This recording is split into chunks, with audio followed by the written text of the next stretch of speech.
Across the UK, online and on DAB. A new kind of talk radio. We'll get you talking. Talk Radio.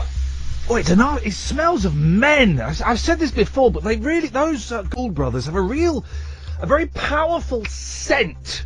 I'm sure if we were to check the corners, they'd be damp. Iain Lee, Talk Radio, your call straight to air after midnight, but more importantly, what have you bought and only ever used once?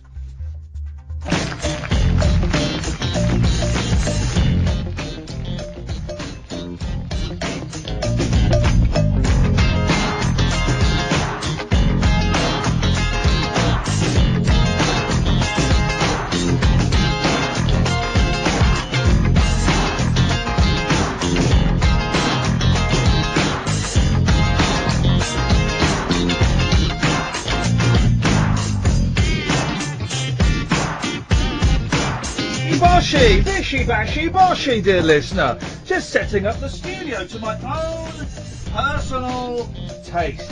If you want to know what the show looks like, oh, there we go. Look, we'll move it around in a bit. We are live, dear listener, on Periscope. That's what they call it, isn't it? That's what they call it. You can watch us if you want. I don't know why you'd want to, as it's going to be quite a one-sided conversation, because you won't hear the phone calls on the Periscope, but...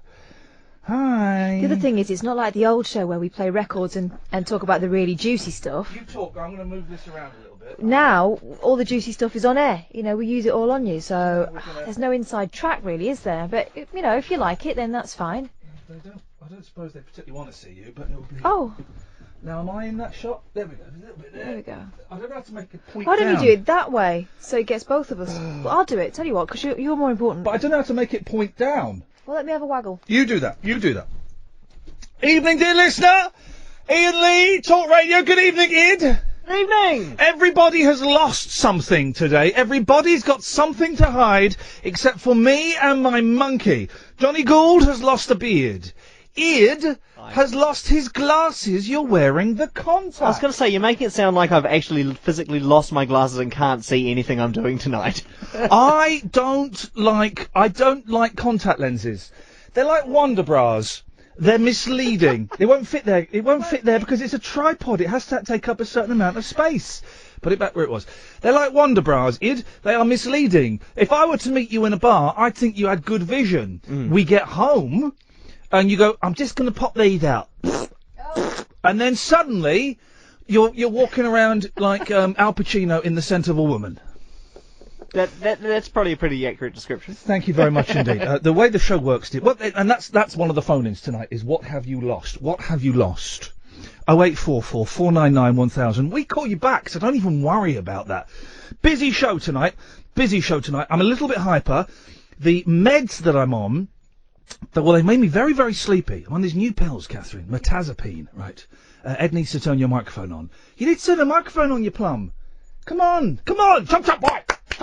I've just thought who Ed looks like. Oh, are you going to say Harold Bishop? Because that's what you said about Johnny Gould. No, it's another... Do you have to make it point down? He looks like a young Alf.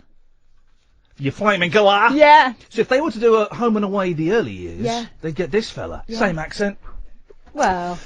So I'm on this mirtazapine, right? As well as my citalopram. And I've been on it for just under a week. And the first thing it does is it makes you sleep. Like nobody's business. Slept for 12 hours the first night. I'm sleeping in the day. I am, what's the word I can use? Zombified. Okay, I'm like a zombie in the day. But then today, au contraire, milady. I was up and at 'em. It was insania. It was like buzzing. I was buzzing. I got loads of stuff done this morning. I'm sat at home going, I couldn't read. I couldn't play a computer game. I had to take the dog for a walk. What was that first noise you did? You sat at home going, oh. Oh, I was buzzing. It was like I was coming up on a pill or something. It was horrible. It was good, but it was horrible because I knew it wouldn't last. And I nearly went for a Burton when we went out for our Chinese meal and I said, Kath, I think I'm going to puke up in the street. It was like the 90s. I was reliving the 90s. I didn't puke up in the street, guys. That didn't happen. But I feel a little bit, my eyes are a bit bulgy. My head feels like it's made of aero. It could be a tough show tonight. Is that aircon actually on? It's on. I can feel it blowing on me. I'm not feeling cool, man. What have we got tonight? So, what have you lost? Things you've bought and only used once. 08444991000. Coming up after midnight, we'll have Johnny Eccles, the lead guitarist from the rock group Love. We'll play some of them a little bit later on. We will play... I've got some messages left on the answer phone. You know I gave out a phone number the other week. There's loads of messages on there. Now, come closer, dear listener. Let me let you into a little secret. Initially, I posted the phone number anonymously in various places. I posted it in Gumtree, Craigslist, and I set up a Twitter account with it, hoping to ensnare some people. I think those are the phone calls we've got tonight, the people that didn't know it was me. And then as we progress, we'll develop into what it is. It will develop into what it is. And also, Kyle. Evening. Were you listening to Howard Hughes last night? No, I didn't listen to Howard Hughes last night. Oh, it was a good Mate, we all know, guys. Let's just establish the rules here. The first hour of my show on a Monday is talking. We're the water cooler. We are stood by. We're obviously not the water cooler. The studio. The show is the water cooler, and we are gathered around the show, water cooler, discussing last night's television brackets Howard Hughes' radio show Beyond the Paranormal. Thing is, I started listening to it and I kept falling asleep. So I did Mate. I heard Princess start talking about how she... Princess Yolanda. Yeah. Or Yolanda. Or Yoshini, or whatever her name was. So, but she wasn't actually a princess. Her name was Princess Yoshini. That's good though. That's going to get you good tables. Isn't that an album by Mercury Rev? Princess Yoshini. What I heard last night was a lot of bullshine, and well done to everybody who played along with the hashtag bullshine on Twitter. But Kyle, something happened that I wish had happened to Julia Hartley-Brewer. Did you hear it, Ed? No, I saw it on Twitter, but I missed the show. I woke up just in time for it. I wished it had happened to Julia Hartley-Brewer, not to the delightful Howard Hughes. Someone, what's the word they use these days? Not doing a Beatle. They punked him. They punked him, Kyle. There was a punk prank call to Howard Hughes, and we've pulled it off. We pulled Howard Hughes off. Was it you that rang him? No. I don't do that anymore. The last time I did that was to Dwayne Chambers on 5 Live, and I got the sack from. Let me go through this again. I got the sack from Six Music, I got the sack from The One Show, I got the boot from Watchdog, and apparently I was about to be offered a show on Radio 2 and then that was cancelled. So I don't do prank calls anymore, guys. Oh, so you didn't have any hand in it then? No hand in it whatsoever. There was no hand in it whatsoever, no.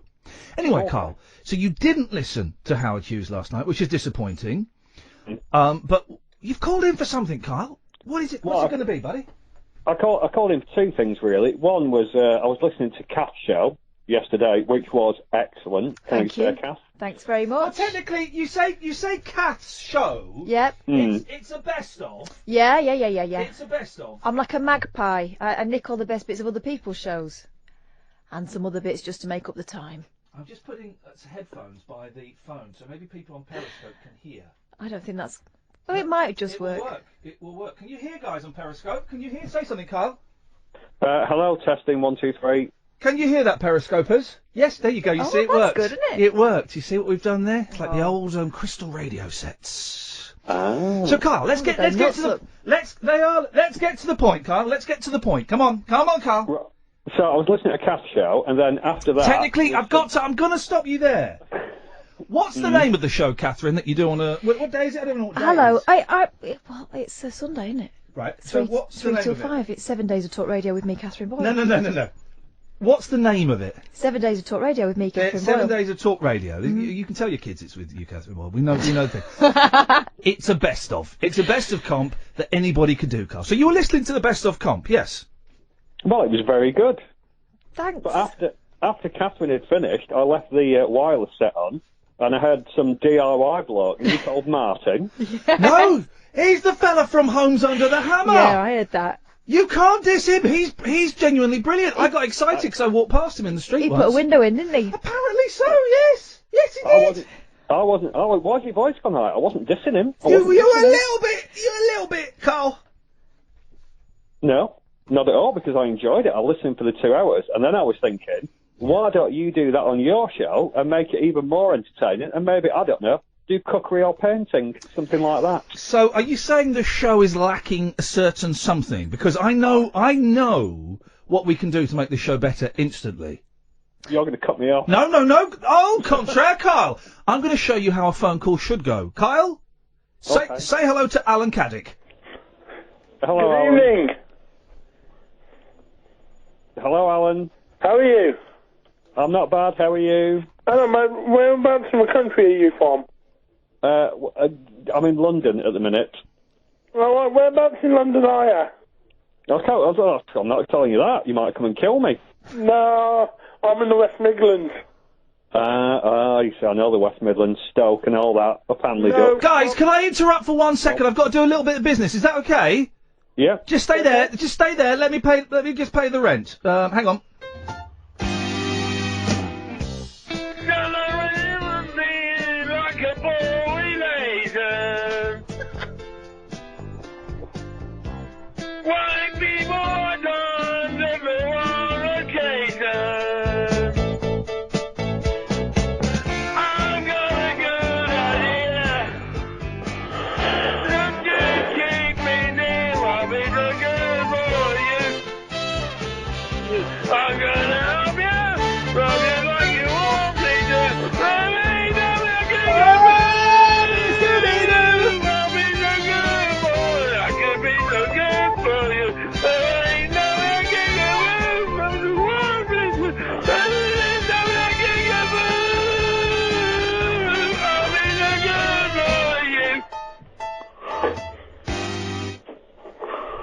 God, that's a blast from the past. That's a blast from the past, Ian. Excuse me! Excuse me! Excuse me! Excuse me! Are you ever going to finish? Hello, Vinny. Are you ever going to finish? Why'd you ask, Vinny? Just shut it, pal. No, Vinny's alright, Vinny. What are you is. beefing on about? No, Vinny, this is a heart back to the old days. Are you real? Yes, I am. Who's that? It's Alan. Who's that? Alan Caddick. Yeah, I know it is now. I used to call in on one of his old stations. Please don't go. No, it wasn't one of his... what station would you have in mind? Was it when he was on a commercial station, or did he work for a corporation? Who the hell is Ginger Baker? Never heard of him. Have I won? It depends on what the prize is. No, I totally disagree with Sex of the Robot. What? Yes. It's cardboard, isn't it? Oonga, oonga, oonga, shanga, oonga, oonga, oonga. Never heard of that one. Did we get a word in Edgware here? Well, it depends on what the topic is. Are you real? Yes, I am. Who the hell is Ginger Baker? I've heard of Matt Baker. What was that? He presents the One Show. Who, you? No, Matt Baker. He's related to Tom Baker, who played the Fourth Doctor in Doctor Who. Flipping it. Oh, God. What's wrong with Doctor Who? A guzzler. No, you're thinking of Sylvester McCoy. Just shut it, pal. No, you tell me to shut it. Who the hell is Ginger Baker? I told you, he's related to Matt Baker. Did we get a word in Edgware here? I'm trying to explain something and you're having a go at me. Pimpon? Pimpon, pimpon? What's that? Who's that? Who's that? Oh, God. What do you make about talk radio? Evening, dear listener. Iain Lee, Talk Radio. If you've never heard the show before and you've just heard the first 15 minutes, that's kind of as good as it gets. Really, it's probably, if I'm completely honest, all downhill from here. If you want to take part in the show, it works like this. I sit here, sometimes with Catherine, sometimes with Id, and talk about stuff. I will talk about what's happened to me today, what's happened over the weekend, some of the stuff, a bit windy pop, sorry, some of the stuff in the papers.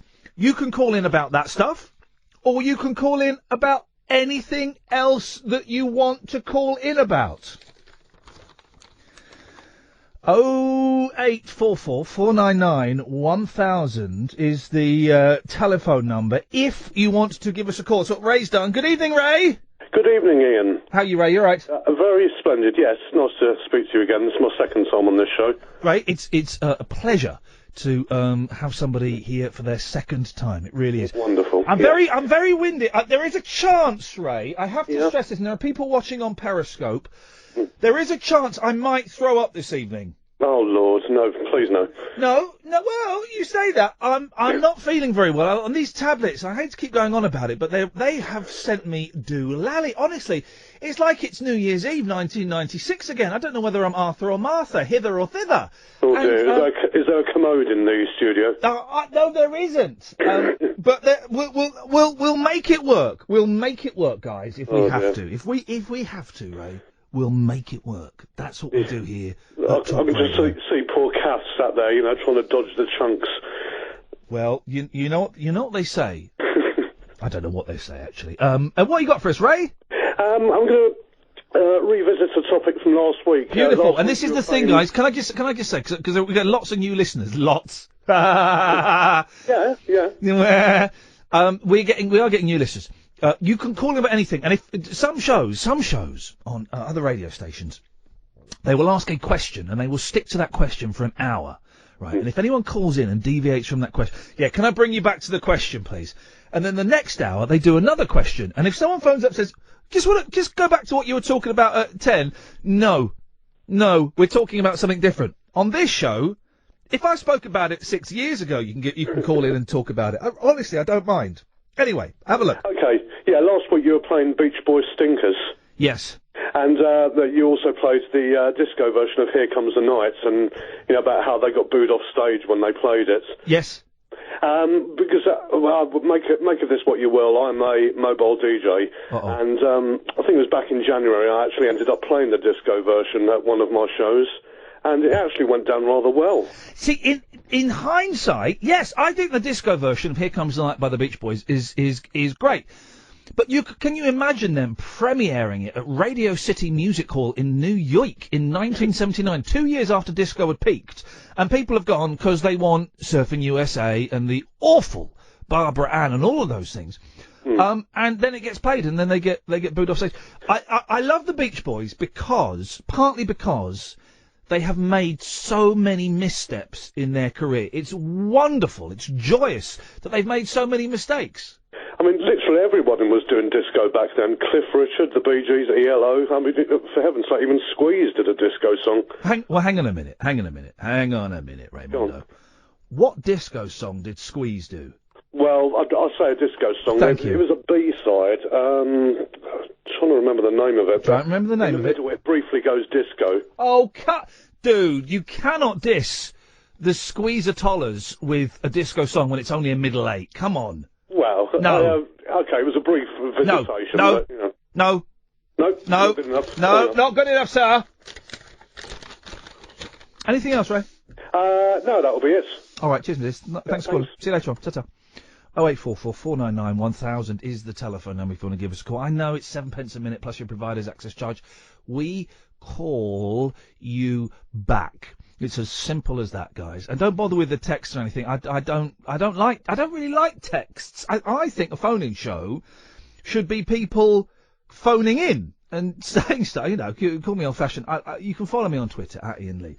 But don't bother texting. Shall we play the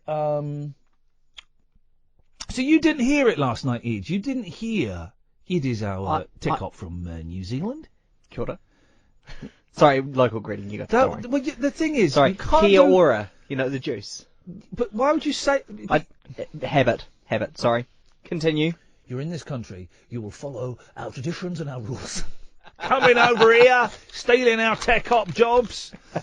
It's always nice. It's always nice to have visitors from abroad coming over here and working for less than we would work for. So that's great. Well done. Thank you.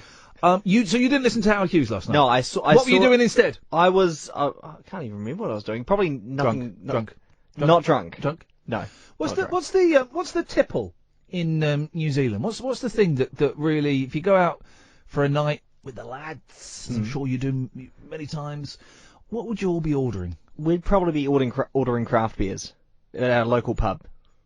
So it's like beer, but made on a much smaller scale than anywhere else. So local beers? Local beers, Local beers. Okay, fine. Well, that's great. Or possibly a Stein Lager, which is a mass-produced I was just being polite. Okay. Not technically interested. But you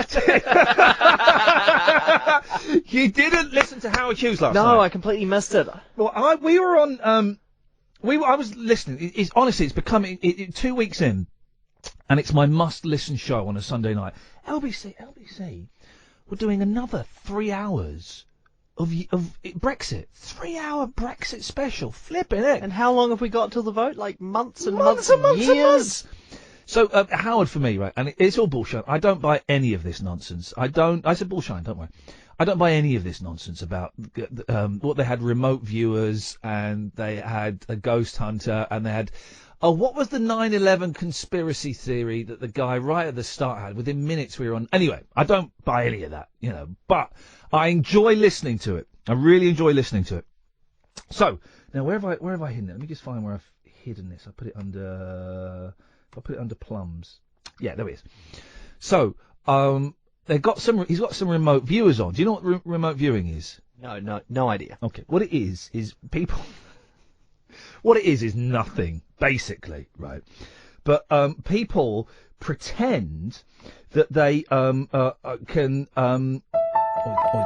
get some spooky music. People pretend that they can go into a meditative state, close their eyes, and they can see stuff like thousands of miles away. It turns out as well, they've now started saying they can see stuff that happened in the past or stuff that may happen in the future. Now, these are people that are closing their eyes. They're not watching YouTube or something from a video from the past. No, and they had someone on there who who'd seen JFK getting shot. Who hasn't? They had someone who saw Martin Luther King getting shot, and I don't think that was filmed. So basically, it's nonsense, right? Anyway, Howard opens the phone lines up, and someone phones in. Now, I've got to stop this to get this going. And it starts off like a sensible phone call. Courtney Brown is in the US. Courtney, can you still hear us? Yes, I can. Can you hear me, Howard? I can, and we've got a caller on for you. James is online. James, you're on Talk Radio. Good evening. Good evening, gentlemen. Just want to say, first of all, great show. Really enjoying it so far. Thank you, James. Thank you. The remote viewing, I came across this. I studied at Sheffield Hallam University, and it was kind of pulled through from some aspects of a sort of a conspiracy group that I joined initially, and it was, aspects of 9/11. I kind of debunked it at first, but then did some reading into it. And, so were you studying this academically, James? I was actually studying business studies at the time. And I fell into sort of a group and learned quite a bit about, remote viewing and the powers. And then, there was sort of stories about the JFK assassination, and certain people said they'd been and seen what actually happened. And obviously that's a real interest peak. I think whatever side of the fence you're on, you're going to be interested. Were you convinced by the stories? Well, at first not, but as I dived deeper and deeper, I think the thing that sort of turned it for me is one guy actually said, he'd been involved with someone who'd done it in Phoenix, in the States, and they pulled it through, and they could confirm people on the grassy knoll to the extent of a description, in terms of an actual trajectory of the bullets. And then he actually told me, other things as well, which seemed at the time to be a bit strange.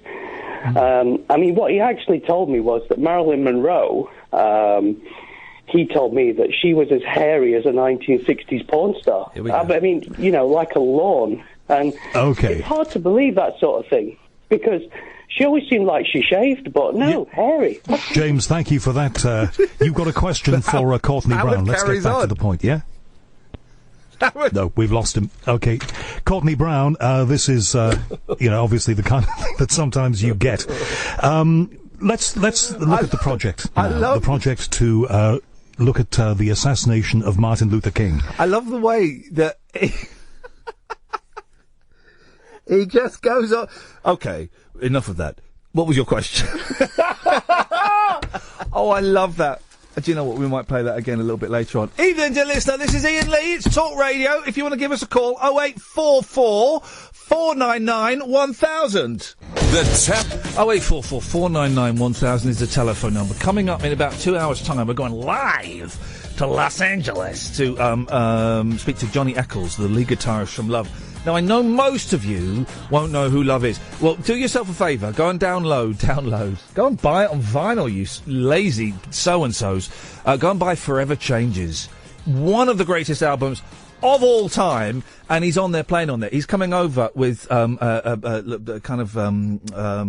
a long, complicated story, but he's coming over in July to play some gigs, and God damn it, I thoroughly recommend that all of you go and see him, for crying out loud. It will be shameful if you didn't.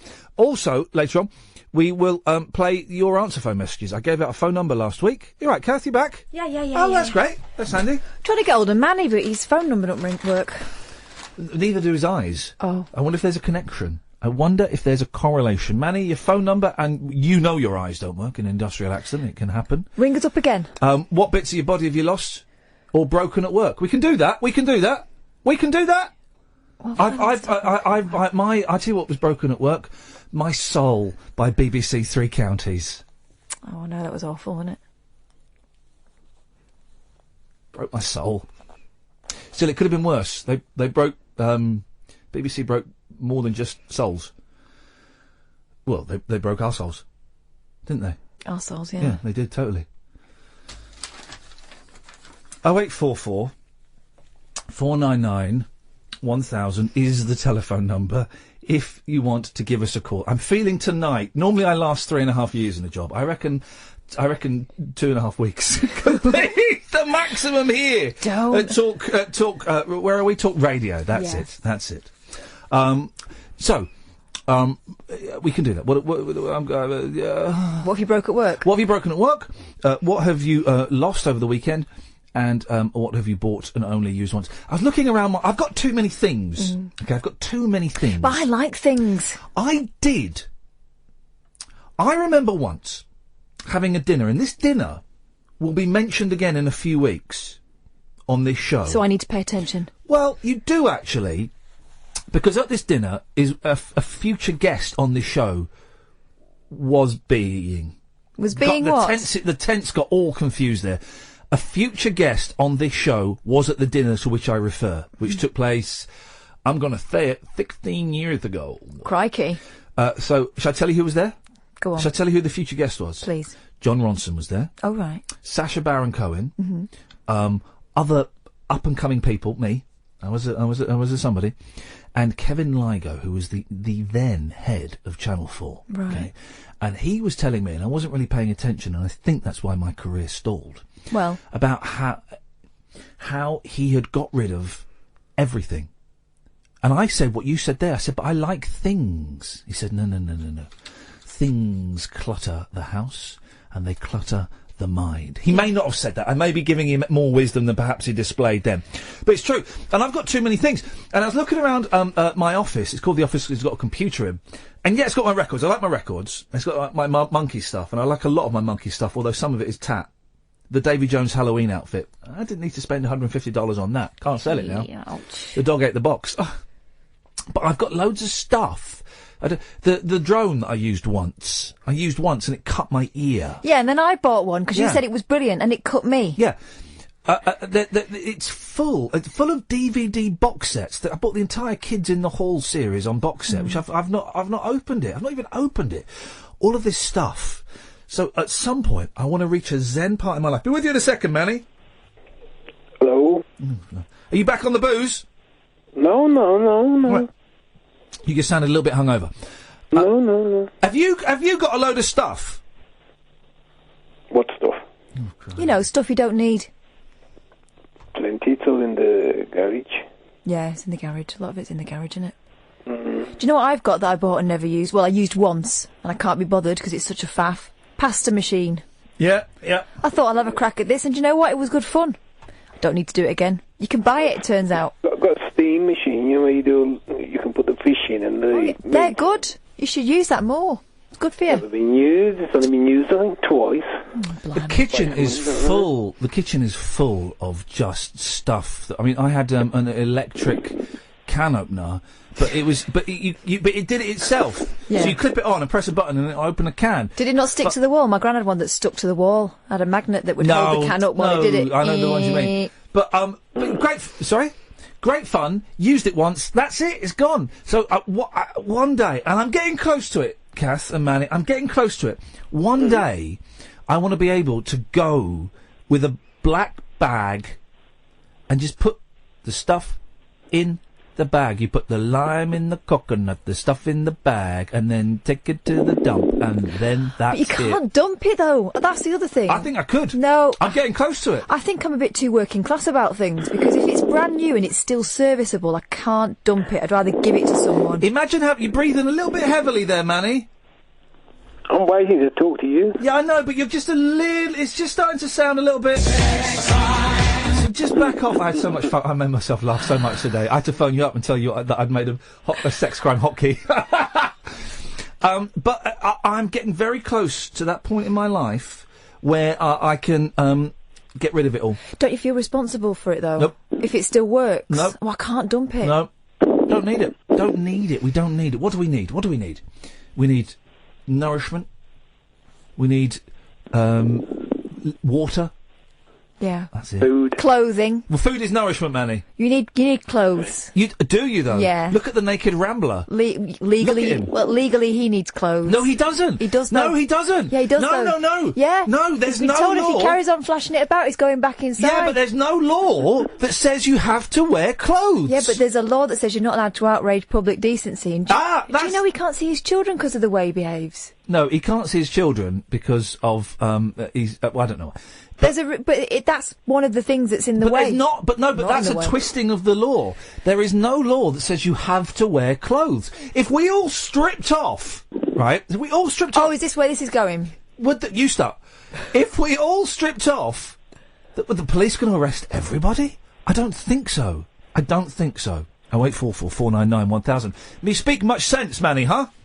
Right, you know, last night... He's going to go straight into his point now. He's been waiting for a gap in the conversation to back his articulated You told me about Lorien. this is Birmingham, isn't it? Yep. They can't do it. Here's the thing I noticed in Birmingham when I worked there, Manny, right? And they were much better callers... Because they said all sorts. They have much better callers than all of the callers at Three Counties Radio. Sorry about that, Dennis.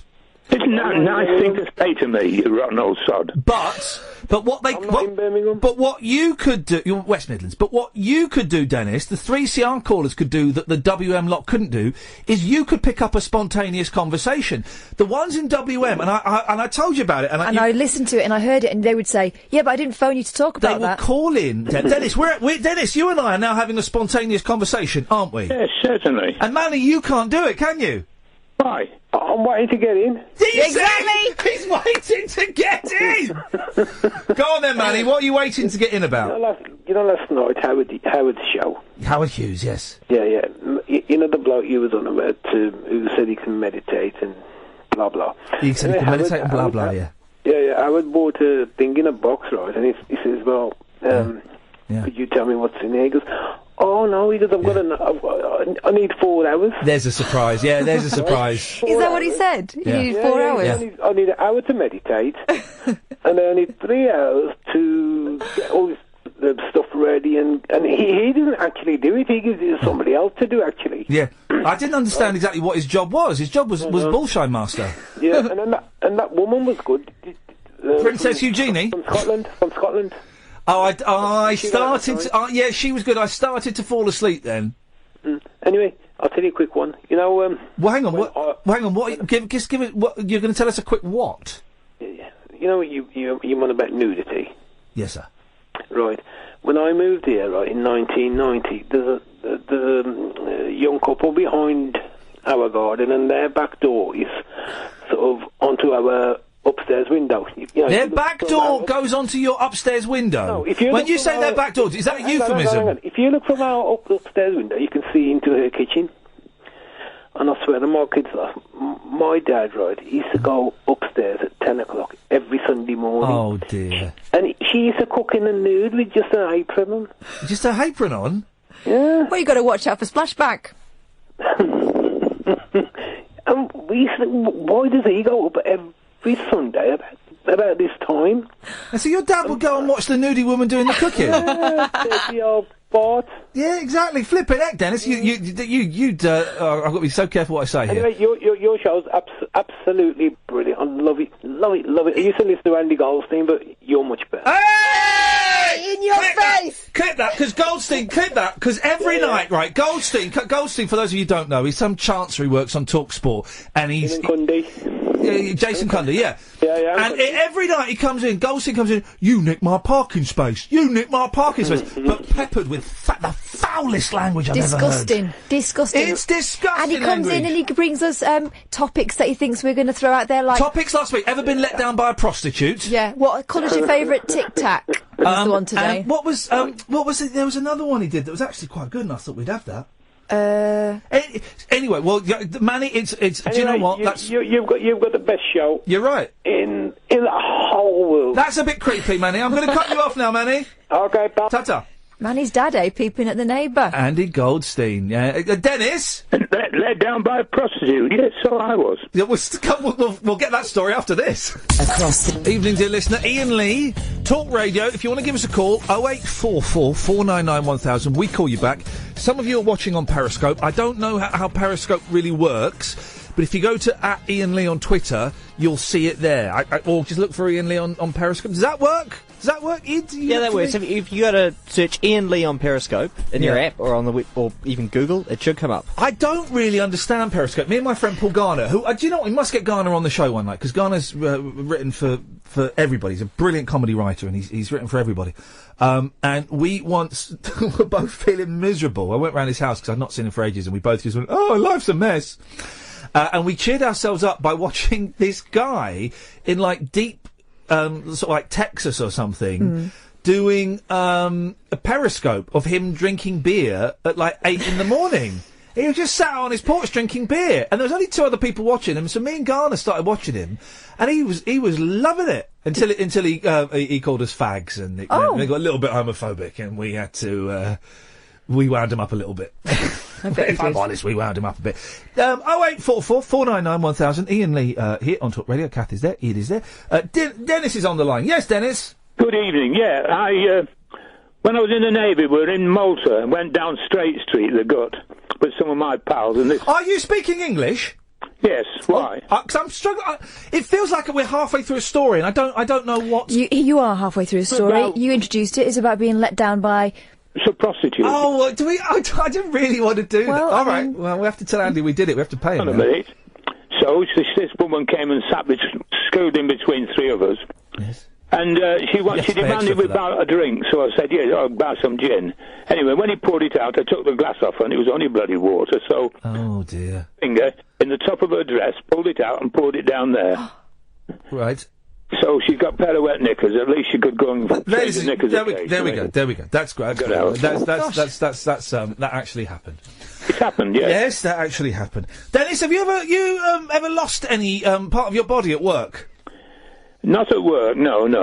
I've lost part of it in hospital, but that's beside the point. Well, which part have you lost? Your insides or your outsides? Part of my inside. We can do this. We're going to build a human.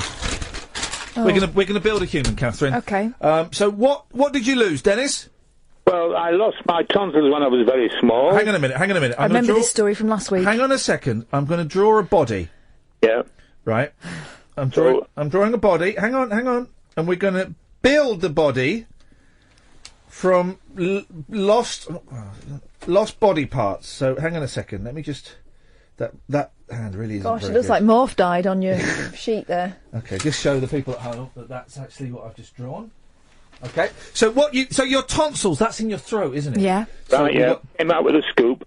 Dennis's tonsils. Okay. They told you to count, and you were too little, weren't you, Dennis? Yep. Dennis's tonsils there. Okay, what else have you lost, then? Well, I had a hernia operation. I'm not sure whether I lost anything because all the operators, the operating lady, and all the girls were there. Yeah. And she said she sat on my bed talking. She said, "When we're done it, we're going to have a look at your dinky do and your balls." What? I lay there waiting to go in the operating theatre. Late night with Dennis.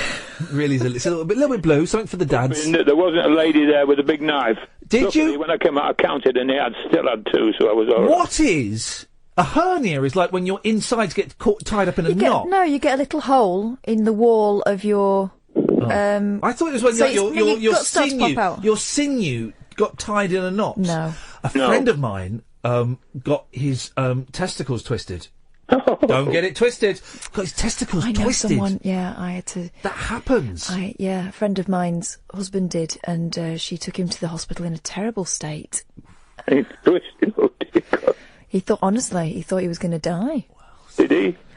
No, he just got untwisted. He was all right. And how do they manipulate it? Do they have to cut open? I'm going to say a medical term because we can. No, there was no cutting. Do they have to cut open his sack? No, I don't think there's any cutting. I think there must have been some outside manipulation.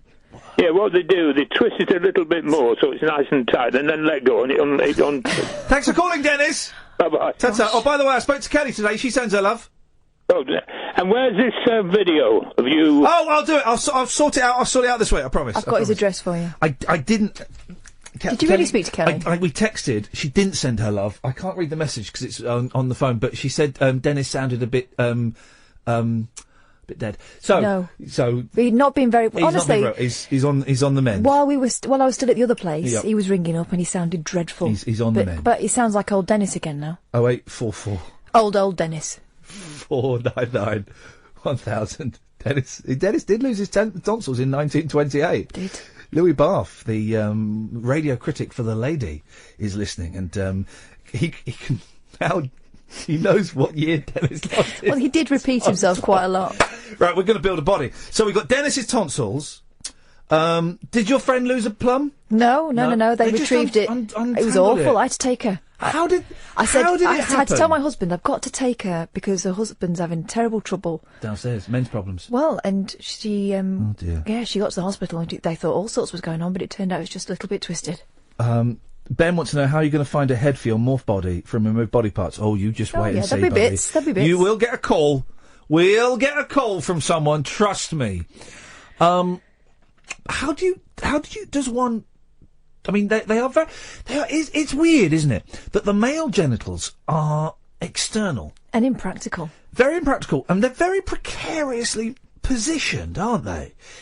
This is a serious thing. You would think that evolution would make them somehow safer, cocooned. Give you some sort of armoury. But there's nothing. Man has had to make it himself with the box, which is a nightmare to wear. It's a ridiculous thing. 0844 499 1000. What happened to Andrea? Go on then. Go on then. Don't just sit there. Call her.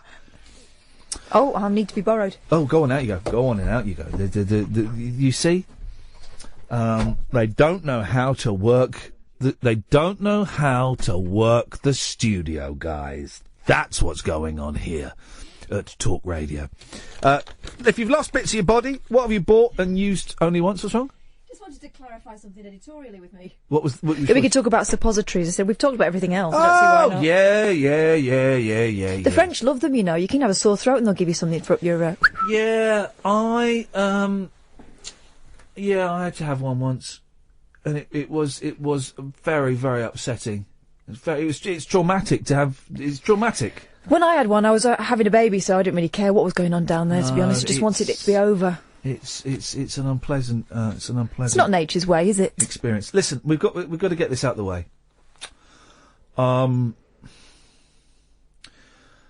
The Archers. Spoiler alert, guys. I knew he wasn't dead. I knew Rob wasn't dead. It's not what upsets me. It's not the horrific storyline about spousal abuse and domestic violence and mental torture and controlling and it's not the stabbing of Rob by Helen in front of Henry, the young lad. It's not even the sending off to watch cartoons and the speed with which he went to watch the cartoons after the stabbing. It's not the fact that she's been arrested. It's the fact that we've now got pictures of what the actors look like, and that's not the picture I had in my head. No. That's not... What does she look like in your head? Well, it's more what he looked like in my head. Oh, yeah. He's stubbly there.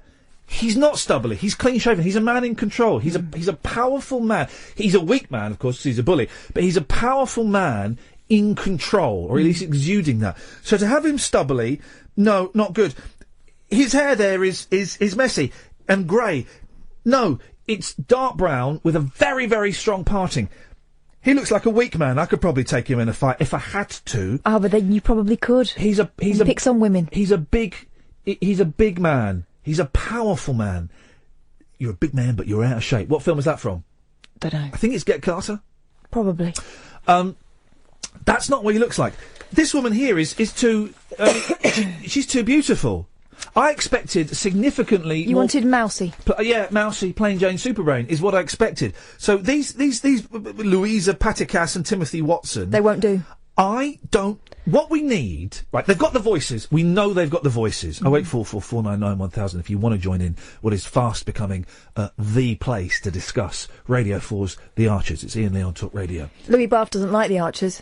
Well, Louis Bath hasn't got a flipping clue what he's just saying that so he can be all trendy. I don't like The Archers. You ain't got a clue, mate. You ain't got a clue. It's banging. It's banging. It's banging. Iain Lee. Put that on the posters. Now they can't use Paul Ross anymore. For obvious reasons, which we don't go into because we're all colleagues here. So, you've made me sidestep what I was going to say. Yeah, so they've got the voices. So, yeah, use these actors for the voices. But then when you're having publicity pictures done, use actors that look like the picture in my head. That's what they need to do. And that's where The Archers has gone tragically wrong, in my opinion. 0844 499 1000. I'm not wrong, am I, Rosie? Oh, well, I have no idea because I've never listened to it except years ago when my mum used to listen to it. And I don't think any of those characters would probably be alive anymore. Have you been smoking the ganja? Certainly not. You sound a little bit relaxed. I'm just chilling on the sofa. Yeah, you sound a little bit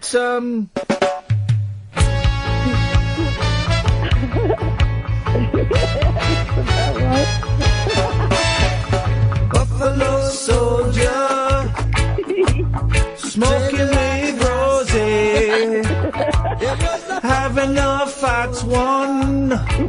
And then you pass me the what's-its.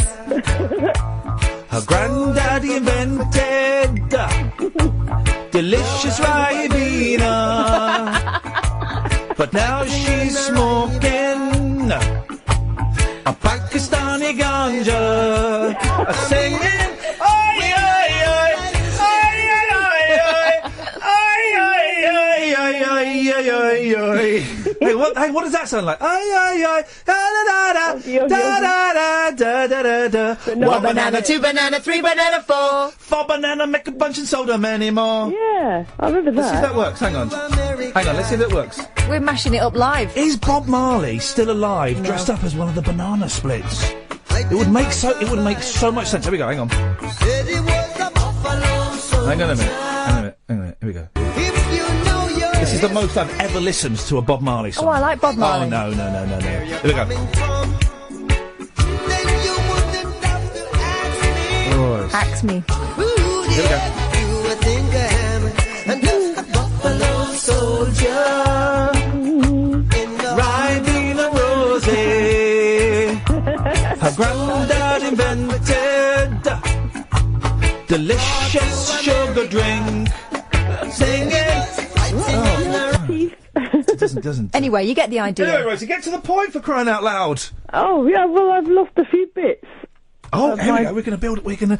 Now, I'm tempted to build a man and a woman. We'll save that for month 6 when we've actually got listeners to the show. Okay. Yeah. So at the moment we're just building one These one man, unisex, one woman. So you could use them for either. Okay. Okay, these are unisex bits that she's lost. Yeah. Okay. Oh. No, well, I tell you. Well, okay. There is that, or it could be that we're simply doing. No woman, no cry. Reggae special on Talk Radio. No woman, no. And the picture they've got of Bob Marley is Bob Marley stood in a field of ganja. No woman, no cry.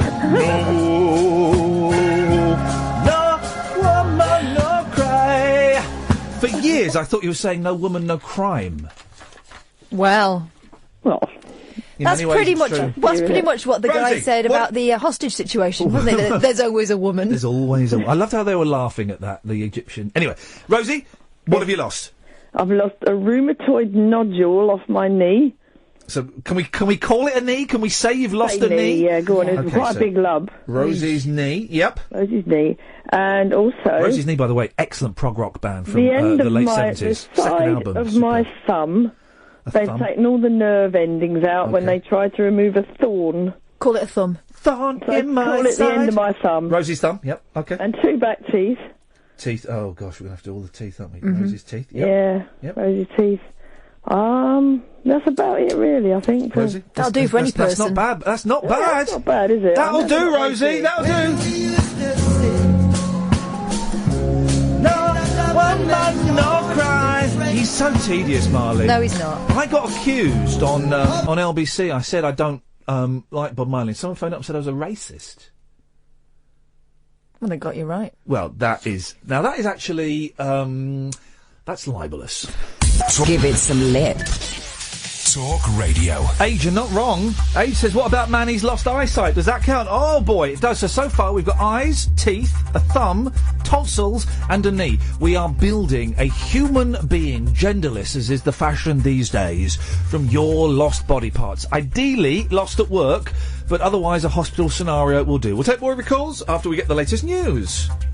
Put the microphone on. This is why I need to. This is why it's frustrating. Now, don't worry. I might this way. This is why it's frustrating not having control in the studio. Now I've got control. There we go. There we go.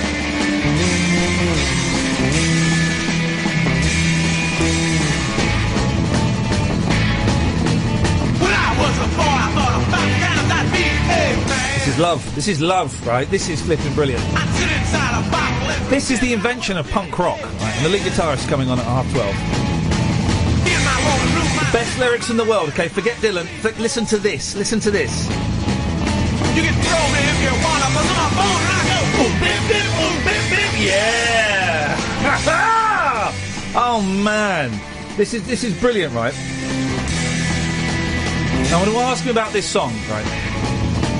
0844 499 1000. If I don't start crying, it's because that I have got no eyes. What? Because that I've got no eyes. My father's in the fireplace And my dog lies hypnotized. Through a crack of light, I wasn't able to find my way. This is that drumming. Trapped inside a night, but I'm a gay and I go boom, bim, bim, boom, bim, bim, yeah. I love this song. I haven't heard this song for. It's just such a good song. Here we go.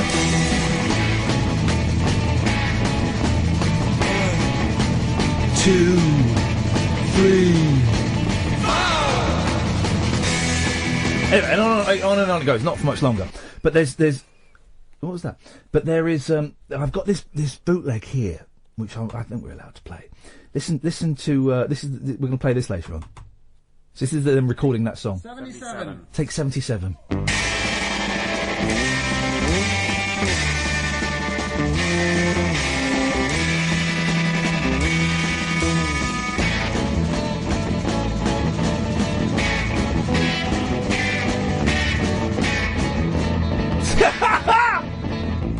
It goes on.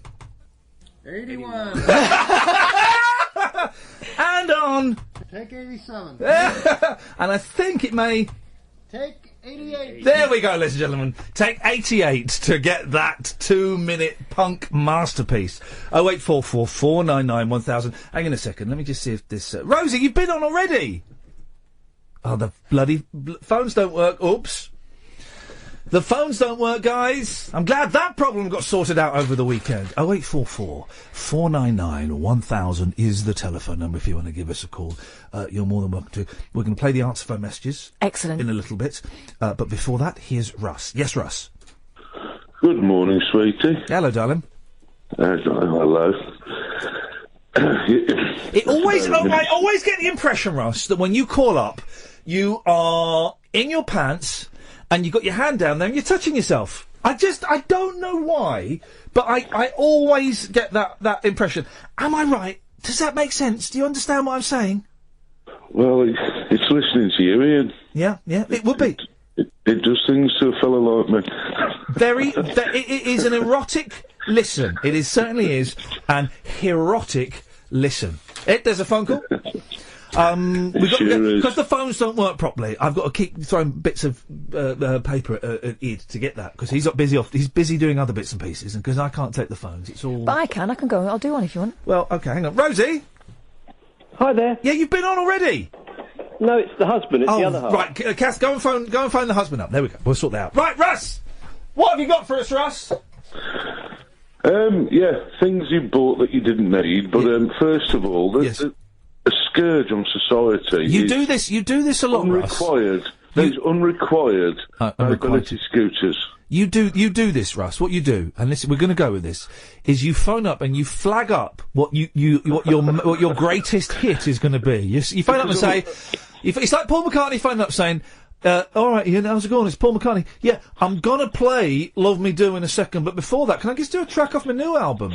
The frog song. The frog. what it is? I'm listening to you, and other things pop into my head. I do apologise. That's all right, as long as it's just your head they're popping into. Right. So go on. What you got? First of all, the scourge on society of unrequired mobility scooters. Go on, mate. Go on. Well, I'm on holiday at the minute in North Wales, and I always notice. Yeah. I always notice when I'm up here is there's a particular overuse of mobility scooters, and quite often by people that are young and not all. They can't all be disabled. A lot of them are overweight. I'm going to say a game that I've played with Kath in Milton Keynes Shopping Centre. Okay. Not that one. Don't worry. It's like wacky races. It is disabled or lazy. Now, what we do is we try and guess if the person using the mobility scooter is in fact disabled or lazy. And before everyone phones in to have a pop at Ofcom, I know you can't always tell if someone is disabled. Okay, you can't always tell. Some disabilities are hidden, and so of course.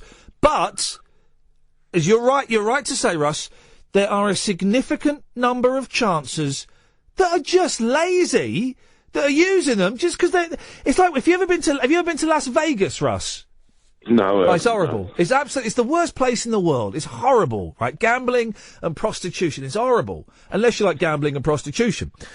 But you'll get lots of people that use these buggies driving around the one-armed bandits, the fruit machines, the gamblers. And they're perfectly able to get up and walk from one-armed bandit to the other. So people still call them one-armed bandits. But they can't be bothered, because it will be too much effort. So they just drive around in a little buggy. It's outrageous. It does drive them mad. And some of them, I ain't being funny, some of them, you can tell it's because they're in them because they're too lazy, but then they become overweight, so then that becomes the reason for using them. The way I determine whether these people need to be in these buggies or not is I stand behind them very quietly and go, fire! And if they get up and run out, I'm thinking they don't need that buggy, I confiscate it and then I sell it on eBay. Very, very nice little earner. Very, very nice. They are fun to drive. My mum used to have one, and thank God hers broke down because she couldn't drive it at all. They are fun to. Here's the thing, Russ. Who have I got to sleep with to get to use? You know, you get those little electric cars that drive people around at airports. Yeah, and sometimes like a golf buggy. It's like a golf buggy. And sometimes, yes, there'll be an old person in it. Sometimes I think there's just someone in there who's lazy and is late for the plane. And so you get the beep, beep, beep, beep, beep, and they go sailing through. I used to be on the television. I would love to have a go in one of the airport golf buggies. It doesn't seem fair.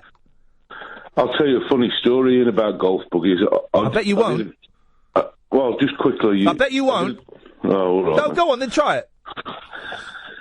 I did part-time job as a teenager at a golf course. You did a part-time job as a teenager?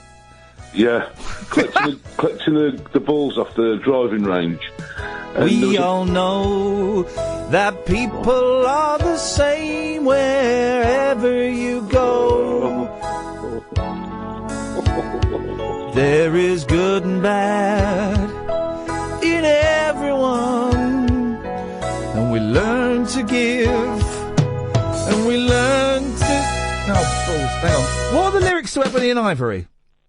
How does it start, Russ?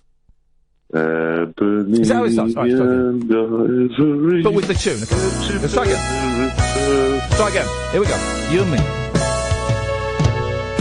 Ebony and ivory live together in perfect harmony, side by side on my piano keyboard. Oh Lord, why can't we?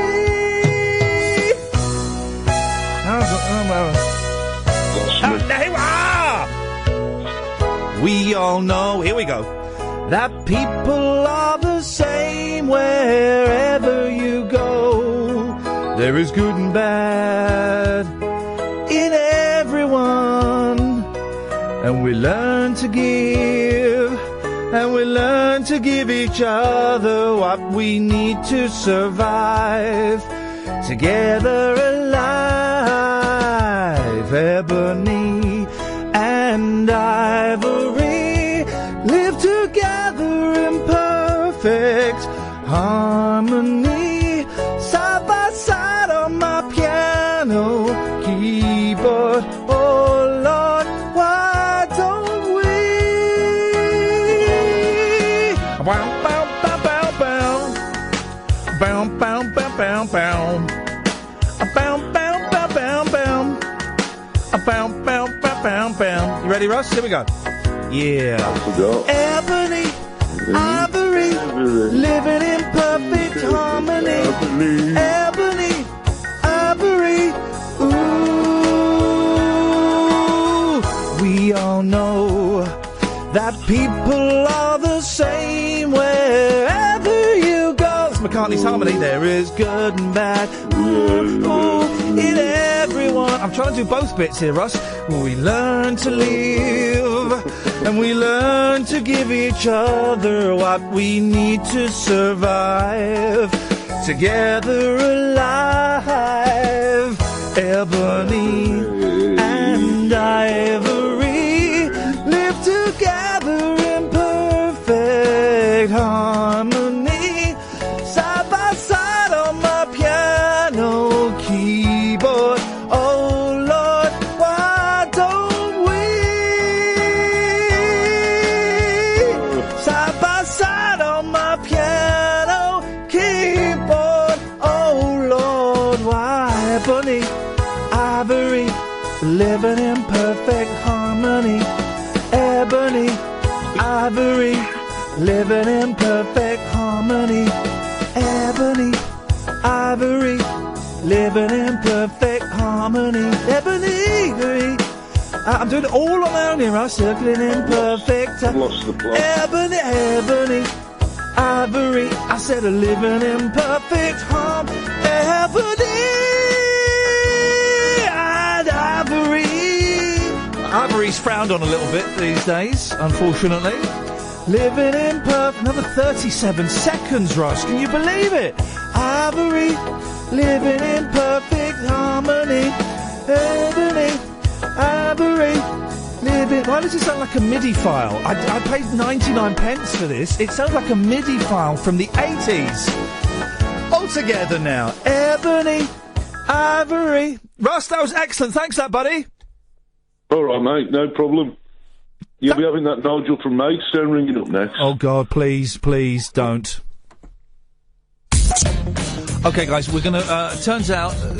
Donna, am I correct in thinking you want to come on and play iPod Roulette? Yes, I've been dreaming about this. You're prepared... You had a dream. You're prepared to come on the radio, and I'm going to say it, have your pants taken down and your bottom spanked, yeah? Oh, yes, please. All right, no, okay. Stay there.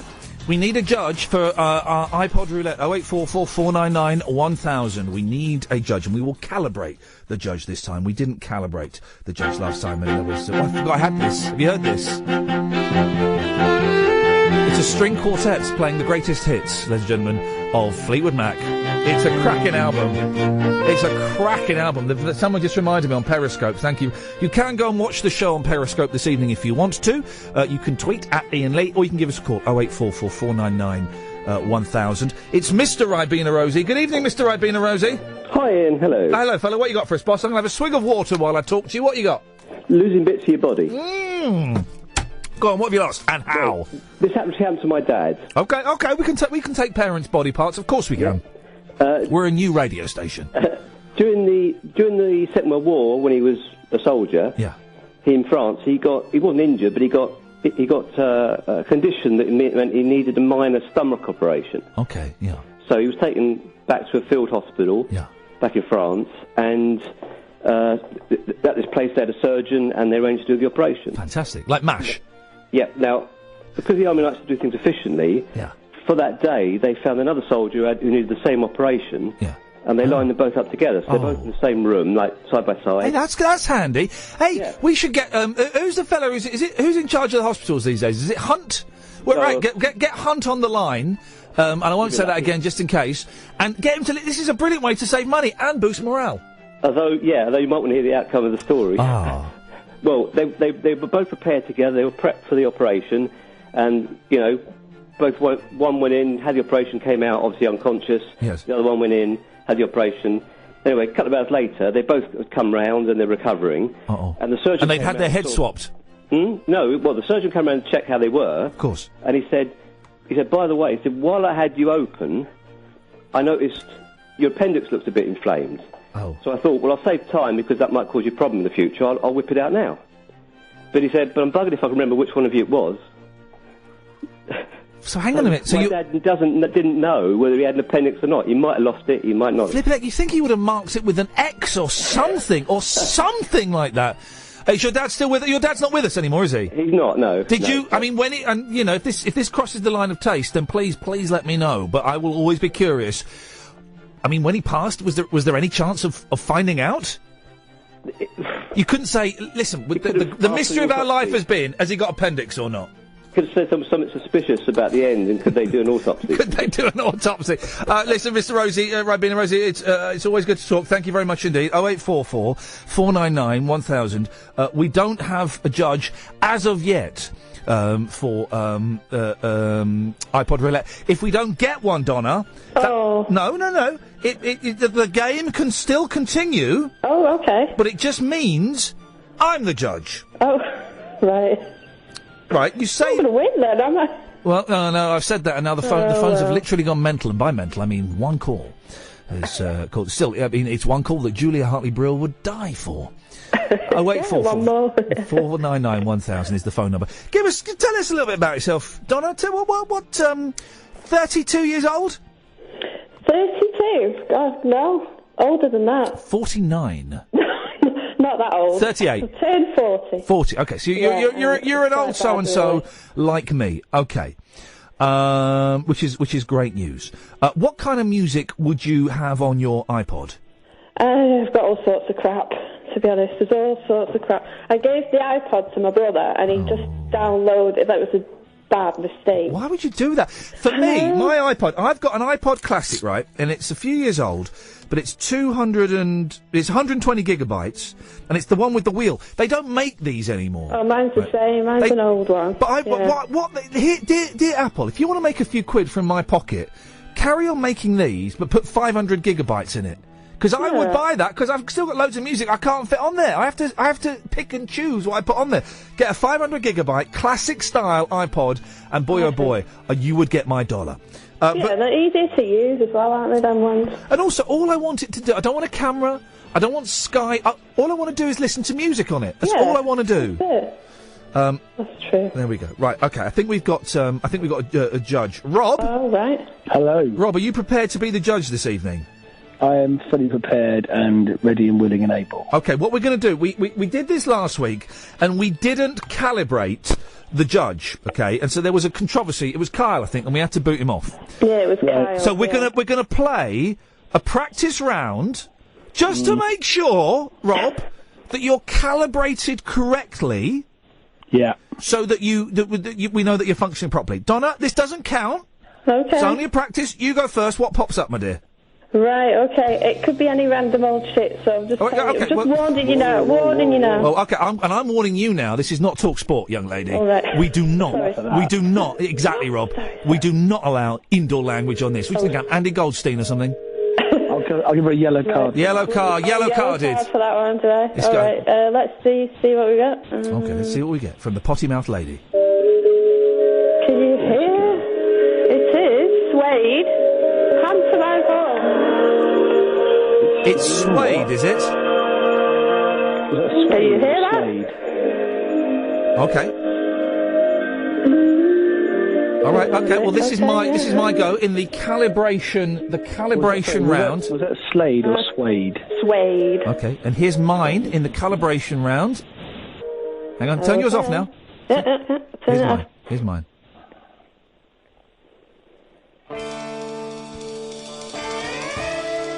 In a second. It's Syd Barrett with Late Night, Take Two. Oh, really? If I say, I mean, It's the calibration round, Rob. We're calibrating you, the judge. What have you got? What would you say was the winner? They're both losers in their own way. You've got to pick a winner, buddy. You've got to pick a winner, otherwise we move on to the next judge. Oh, it's 10. Okay, I'm gonna go with Suede. Yeah, it's the right answer. It's the right answer. It's the right answer. Yeah. He is Barrett. You can't do that. He is calibrated correctly. I'm saying it's barbaric. No. Let us play for real. Kath, you want to come in and feel the vibe? Right, Donna, you go first. It's partly the reason I'm calibrated correctly, but no one else centred. So, say that again, Rob. Sorry. Hang on, Donna. So you stop waffling. Oh, there we go. Are you, Donna? Are you drunk? No. Okay. Blimey. All right, Donna, you go first. Away you go. Death of a disco dancer. Is that what? Is that a song or is that a threat? It's the Smiths. The Smiths. Oh, I like the Smiths. Well, it's Manchester, isn't it? Wow. Okay, so we've got the Smiths. But All right, turn it off. Here's my go. Okay. Here's my first Slow it down. shuffle. 4 to go on this London show, and here you have the Kinks who sing all day and all of the night. Stop it there. That's fine. It's all day and all of the night from the Kinks Deluxe edition live on the BBC. Of course. Another one. The Kinks have won, haven't they? Yeah, of course. Of course they have. 1-0. Oh. You've still, Donna, I'm going to go next.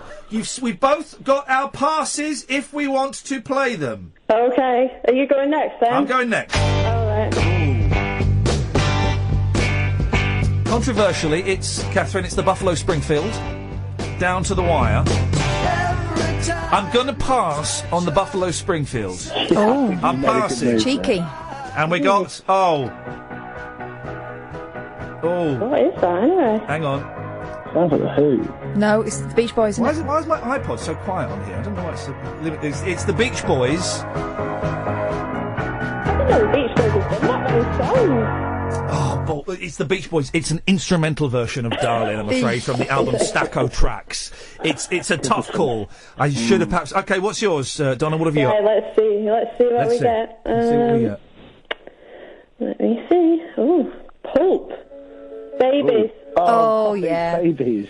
No, sorry, Ian. I mean, I know you love the Beach Boys, but you know, Babies wins every time. Yeah, of course it is. Of course. All right, you've won that, Donna. That's good, that one. It's a good one, that. It is. I want to give you babies. I'm a dirty pervert. I want to give you babies. Right. Okay, Donna. Okay, sorry. Hang on a minute. Rob's about to tell us a story about his brush with greatness. Go on, Rob. What happened? You met Jarvis? Well, I used to work for the NME, and obviously I didn't. Not on the reporting side, but on the advertising side of things. But Jarvis was at the NME Awards. Very nice chap. I had to introduce Jarvis on stage once when I hosted the Q Awards. Totally out of my depth, got paid an absolute fortune, but did a terrible, terrible job of it. Also, the same. I was awful. I was so out of my depth, and it's because they were paying me so much money. I was terrified. Really? Oh, it was. Well done, you. Well, I know. Should I tell you what I got paid? Well, can I guess? Have a guess. I used to help book the presenters for the NME Awards. Yeah. So I know roughly what we were paying, and I reckon you'd have been about 10K. I got 10 grand. Oh! 10 grand for a night's work, and I did. What do I get for that? You don't get. You get nothing.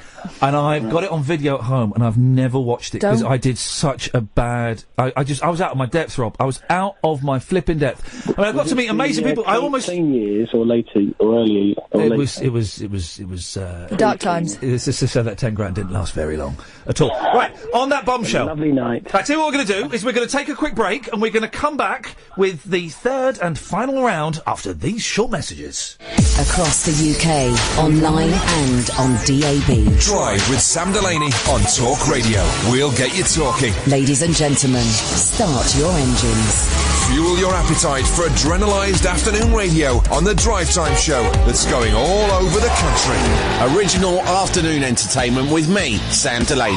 It's the superior work-to-sofa transmission system with intelligent presenter technology fitted as standard. Delaney, live at Drive. Tomorrow afternoon from 4. On Talk Radio, we'll get you talking. Late night, Iain Lee on Talk Radio. We'll get you talking. It's Iain Lee, it's Talk Radio, 0844 499 1000. We've got the answer phones to come up, Johnny Eccles to come from Love. Catherine is here, you're enjoying the atmosphere of a live iPod roulette game. It's really going down to the wire. I'm surfing the pleasure wave. What? Is what's going on. Oh. I don't know. I don't approve of that. It's 1 to me. The Kinks beat the Smiths, but then in round 2 it was 1 to Donna as Pulp beat the Beach Boys. It's the final round. Donna, you've still got your pass. Exciting. I've used my pass. It is exciting, Rob. It really is. Donna, hit the shuffle. Right. The next one we've got. Oh, beat that, Ian. Oh. Hey, brothers did all right, didn't they? Who are these? Is this EMF? No. It's Blue Monday, isn't it? Oh, New Order. I hate New Order. I'm dancing to this one. Blue Monday. Oh. It's an all-time Blue Monday. Right. Reminds me of the roller disco. What you got, Ian? I'm hitting the... do you want to... By the way, do you want to play that, Donna? Yeah. Because I think I might be able to beat that. I think that's strong. I think I might be able to beat that. Yeah. You ready? Yeah, go on. Yeah, I'm ready. Stick with it. I like it. It's playing the air guitar. Stick with it. Air drums.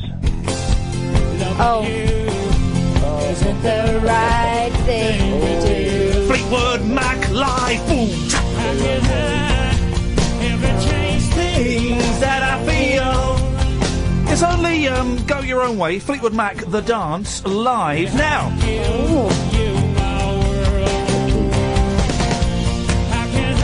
Let's just get to the chorus. Hang on.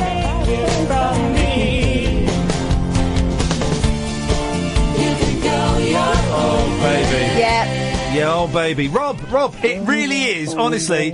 He's singing along with my one! How can you not? He's singing along. It really is a tough one. It's New Order versus the Mac. Memories. You see, New Order's got personal memories. That's the thing. But I'm not allowed. Am I supposed to be completely You've got objective? to put the personal memories to one side. It's the song. It's the trial of the track. It's the They're song. both classics, I know. aren't they? It's almost impossible. But I'm going to go. My choice is. Yes, and I will abide by it, whatever it is. Are you 100% sure? I'm 100% sure, because that's the kind of guy I am. You won't think less of him. I will think significantly less of him, yes, of course I will, but I will abide by that, and he will be banned for the rest of 2016. Okay. No. Rob, it's your call, mate, whatever. Ban me at the moment. No, I know, we're not in no position to ban any callers. That's why Russ keeps getting through. I can't. Oh, Blue Monday's so good, but if it wasn't the live version, if it was the album version, Yeah, I know, and that. Done with it. Yeah. The album version's awesome, but the live version sounded pants. So I want to stick with Blue Monday. Donna, well done. Fair play.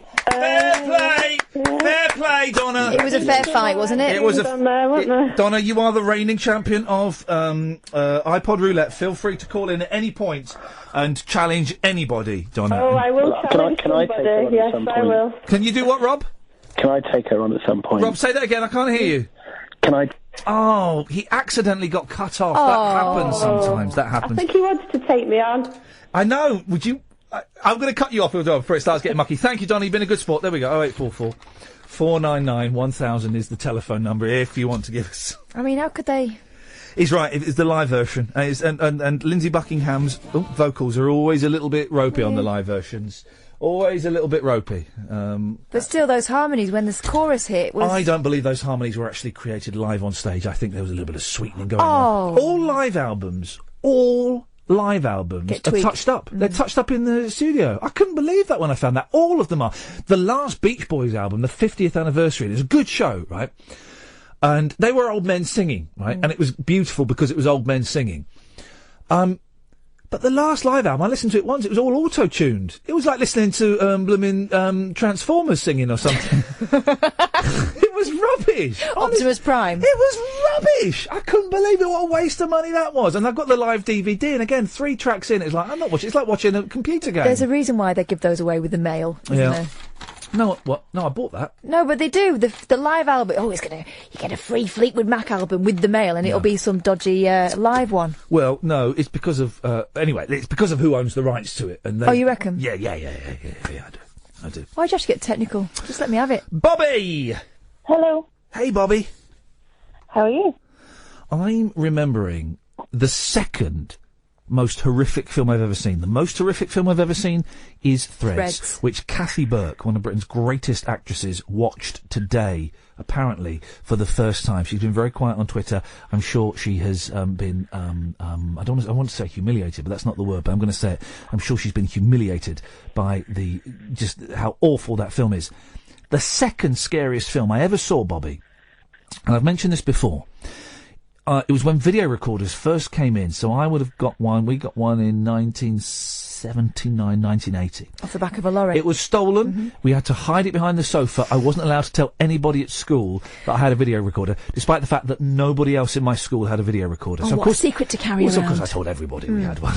Because we had one. And then it broke down, and my dad... I remember the video broke down, and it was massive. It was Betamax, and it was supposed to be a portable one, but it was 2 massive suitcases on top of each other.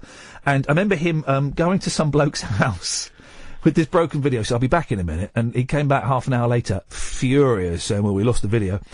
I have no idea to this day what happened. But I remember taping something late at night on BBC, and this was when parents probably didn't care what their kids saw. Right? Well, your parents weren't bothered ever, My parents didn't bother about anything. And it was it was on BBC. It was 3 short stories, each slightly more frightening than the one before. The first story, it was kind of cute. It was about someone who had, he had a haunted Rolls Royce or something. And, he went back, the Rolls Royce did something and it went back in time and I don't know.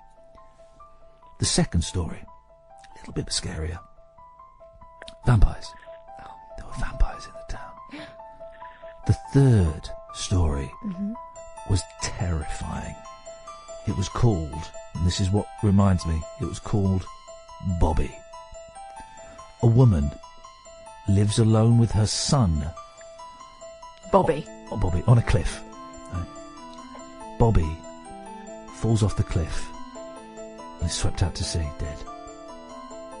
She conducts a black magic, satanic ritual to bring Bobby back from the dead. She finishes the ritual. There's a knock at the door. It's a very dark, stormy night. She opens the door. There is little Bobby, 6 years old, in his gym jams, pyjamas. She invites him in. They embrace. It's a very powerful moment. Then, very quickly, and I can't quite remember how it escalates so quickly, Bobby tries to kill her. No, don't laugh. What did she do? No, don't laugh. I remember there's a bit where she's got a big knife. He's got a big knife. Right. And then the lights go out, and the lights come back on, and Bobby's face is hideously scarred. And he says, Bobby didn't want to come back, Mama. And he stabs her. Now, I watched that, right, at the age of 6. It was the most terrifying thing. You lot are laughing. Great. Well, that's great. It was the most terrifying thing I have ever seen in my life. And I remember thinking, why is my mum letting me watch this? And I still, to this very day... Blame her. I blame Bobby. I blame Bobby for the way my life turned out. I blame all Bobbies. Bobby didn't want to come back. Bobby didn't want to come back. But Bobby did want to come back, and Bobby is back on the air, and it's great to have you back, Bobby. Please don't stab either myself or Catherine, although it is up for grabs. I don't... Bobby stabs. I've only known Ed for a little over 2 weeks. You're happy to sacrifice me. I've known Catherine for 4 years. I've known you for a couple of weeks, mate. I'll be honest, I've got no emotional attachment to you whatsoever. I would be sad if you died. I'd be... You'd be more sad if Kath died, though. Oh, I'd be devastated. She owes me money. Bobby, you've called in. What have you got for us, Bobby? I'm watching you on Periscope. Hello. Hiya. Hello, mate. We're waving like we won a competition. Yeah. Kath doesn't look anything like I thought she would. No, Let she me guess. sounds like a black man. No. This is how people think I'm going to be. Fat and blonde. No, I thought blonde. I didn't think fat, but I thought blonde. No, I'm not. This is what I think. You have a delay of about 15 seconds. Oh, is that all? I thought it'd be more because it's... I counted it when you were singing Go Your Own Way. I counted it. It was about That's 15 seconds. I'd suggest getting a life. Isn't it? And this is the thing, okay? This is the thing. And you bring us back to the point I made earlier on about the Archers. I don't want to know what my radio people look like. It's like I've heard Ash for years. I used to listen to Ash 20 years ago with Tommy Boyd and with James Whale and with Ian Collins and all those people. Me too, and that's not him, is it? That's not the fella that I pictured in my head. I don't want to know what radio people look like. Yeah. I feel the same. Okay, well, you shouldn't have watched this on Periscope then, should you, you player? That's true. It's your fault. Yeah, I called up for missing, sort of losing body parts. Yes, boss, go on, what you got? Well... By the way, can I just say, I'm really having fun tonight. Yeah, I think it's partly because I'm high on prescription medication. I did think that you may have, are you still dry? Oh yes, I'm as Dry as a bone. I'm as dry as a bone. That's the phrase. I was going to say as dry as a goose feather, but then I realised that makes no sense. No. But geese, the feathers of the geese are one of the driest feathers known to humankind. No, if you think about it, they sit in ponds. I'm on these new antidepressants, and let's just say it really has been. Mr. Keating, the philosopher, was right when he said, "Roller coaster. Life is a roller coaster. You've just got to ride it." Yeah. And the last 48 hours or so really have been up, down, all around town. Shake it like a Polaroid camera. So yes, I am indeed still clean and sober, but boy oh boy, I'm reminiscing about the old days. What have you got for us, Bobby? What parts of your body have you lost? What parts of Bobby's body? No. Bobby's body. Yep. Has bloody gone. Well, I've only lost one thing. I lost my big toenail when I was 15. Okay, yeah, we can put that. What happened? Did you drop something on it? Yeah, I dropped a shampoo bottle on it. What shampoo? And Was it Vosine? No, it was Timotei. Tresemme. Tresemme, yeah, They're big, they're heavy. One of the big bottles. Yeah, yeah. Massive bottles. My nan, you can have the other knee, because my nan doesn't have a kneecap. What happened to that? When she was about 4, she was roller skating across the street, and she tripped, and her knee fell onto the edge of the curb. Ooh. Just showing So she people now that- doesn't have a kneecap. Does that mean that her knee can bend the other way now because there's nothing stopping it? I don't know. Like but Dick Van Dyke? I don't think she's tried. No, well, she should. She should. Is she still with us? Yes. Get her to try it. I mean, maybe the last thing she does, but get her to have a go, because this stuff like this we just We can't need to waste. know. We just cannot waste it. My cousin lost a little finger. Oh, your family. Careless, really aren't is, they? Careless. That was at work. What happened? And did they? How much money did they get for losing that? He didn't. He's self-employed, so he couldn't really. He'd only blame himself. Pay himself out. Yeah. Friend of mine lost his little finger, and he keeps forgetting about it until he tries to scrape things off a chopping board. He says he'll move his hand along, and the carrots will still be there. Anything else, Bobby? Not that I can think of right now. And you would, I think and the that's thing enough. is, you would know, Bobby. Excellent call. Thank you very much indeed. You would know, wouldn't you? 0844 499 1000. No, I stay there. Comes you after this. I've dropped my pen underneath the desk. It's careless. Well, it is. I mean, I've got another one. That's right. That's fine. 08444991000 coming up. We've still got the very first of the answer phone messages. I need to find out what the number is for the answer phone so we can give that out. Maybe people are a little bit shy or they want to do something a little bit different. We'll take calls straight to her after midnight. Then at 12:30 we've got Johnny Eccles from the band Love coming on, which I'm very, very excited about. One of my favourite bands. But we are the home. Hang on a minute, I just paid 79 pence for a version of The Archers that doesn't start at the beginning. Hang on a second. There we go. We are the show, we're the home of Archers fans. Try and put this into a sentence that's actually English. Can you do it for me, Catherine? We're the home of Archers listeners. This is the show. This is the show. There is a podcast for the television show The Walking Dead called The Talking Dead. I used to present the podcast for Lost called The Lost Initiative. Well, this show is not quite like that, but it's similar to it. We like to discuss the ins and outs of The Archers. What are we calling it? The Archer's Elbow. There we go. Everything's got to have a name with you radio producers. Why can't it just be the place where people... Hang on. Here... It's the Archer's Elbow. No, it doesn't. Jonathan from Noah from nowhere near Swansea is on the line. Good evening, Noah. Hello. Now, listen. You are an Archers fan, as much as I am. Are you shocked and sickened to find out exactly what Helen and Rob look like in real life? Not really. Personally, I think Rob is how I would imagine Henry to be if he was 5 years old and didn't have any grey hair. Yeah, I can do that. I expected Rob to be more powerful. I expected him to be more like Tony Blair. Oh. Yeah, I know what you mean. I'm trying to picture Tony Blair out of a suit, still in clothes. Yeah, I know. I'd go along with that. John and Noah, not from Swansea. What have we made of the storyline so far? I'm surprised they pulled the trigger so soon on the stabbing. No, but they haven't, because he's not dead. Well, I expected that as well. Yeah, I knew that. I mean, you should get a clip of what I said last Friday. Well, involve work. Do a little clip on YouTube to show how I sort of predicted what would happen. Well, you did. Yeah, fair play. We're not going to do that because that would involve work, and we are very, very lazy here at Talk Radio, and I think that will ultimately be our downfall. But you're right. I remember what you said, and you're spot on.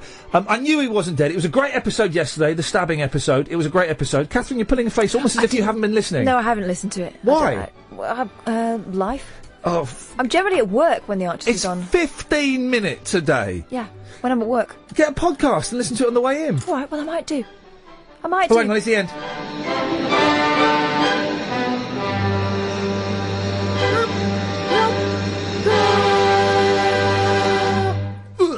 All I know about the Archers is whenever I listen, they're out of breath.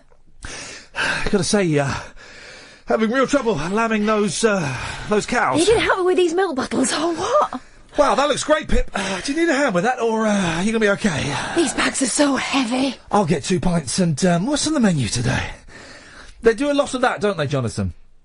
Yeah, they do. They do a lot of that. I knew that he wasn't going to be dead, and the thing is, they've pulled the trigger early doors because they can drag this out for another year, because now we're going to have the court case, the trial, if it goes to trial, which I don't think this will. Or is he going to mess with her? He's going to mess with her. He's certainly going to try and get... He's adopted Henry. So he is legally Henry's father. So he can take Henry off her. Oh.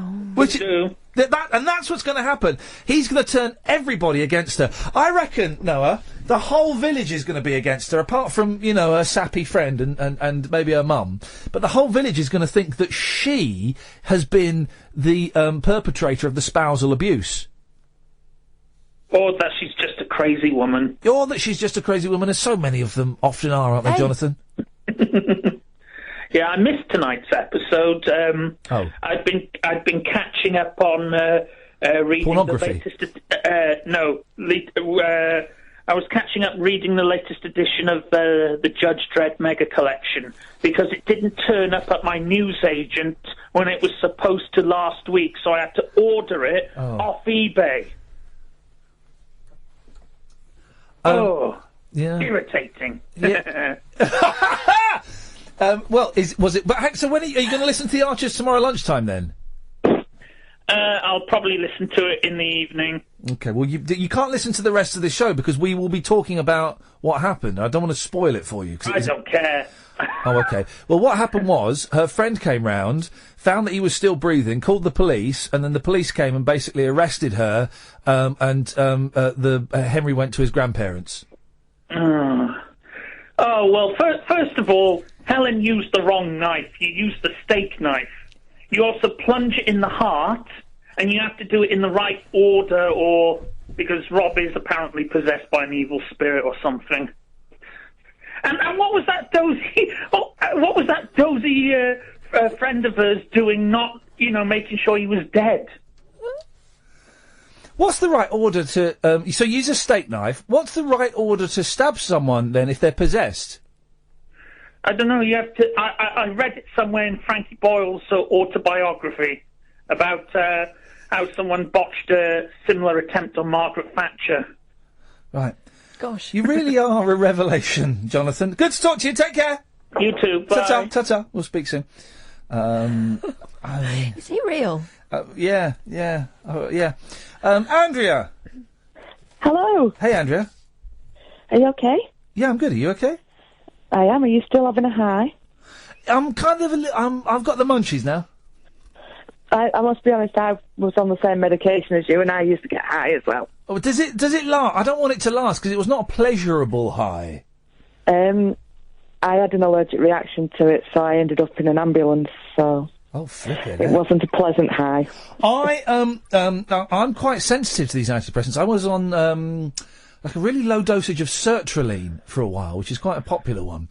And that was when I went nuts. You remember when I went nuts? Mm. I was in a terrible state, and I was just there, my legs were just twitching the whole time. Twitchy legs for the whole time. I was only on it for maybe 6-7 weeks, and they took me off it, because I was, I don't know. That's what I take. And everyone, I know loads of people that take that, and they say they're fine with it, and they get on fine with it.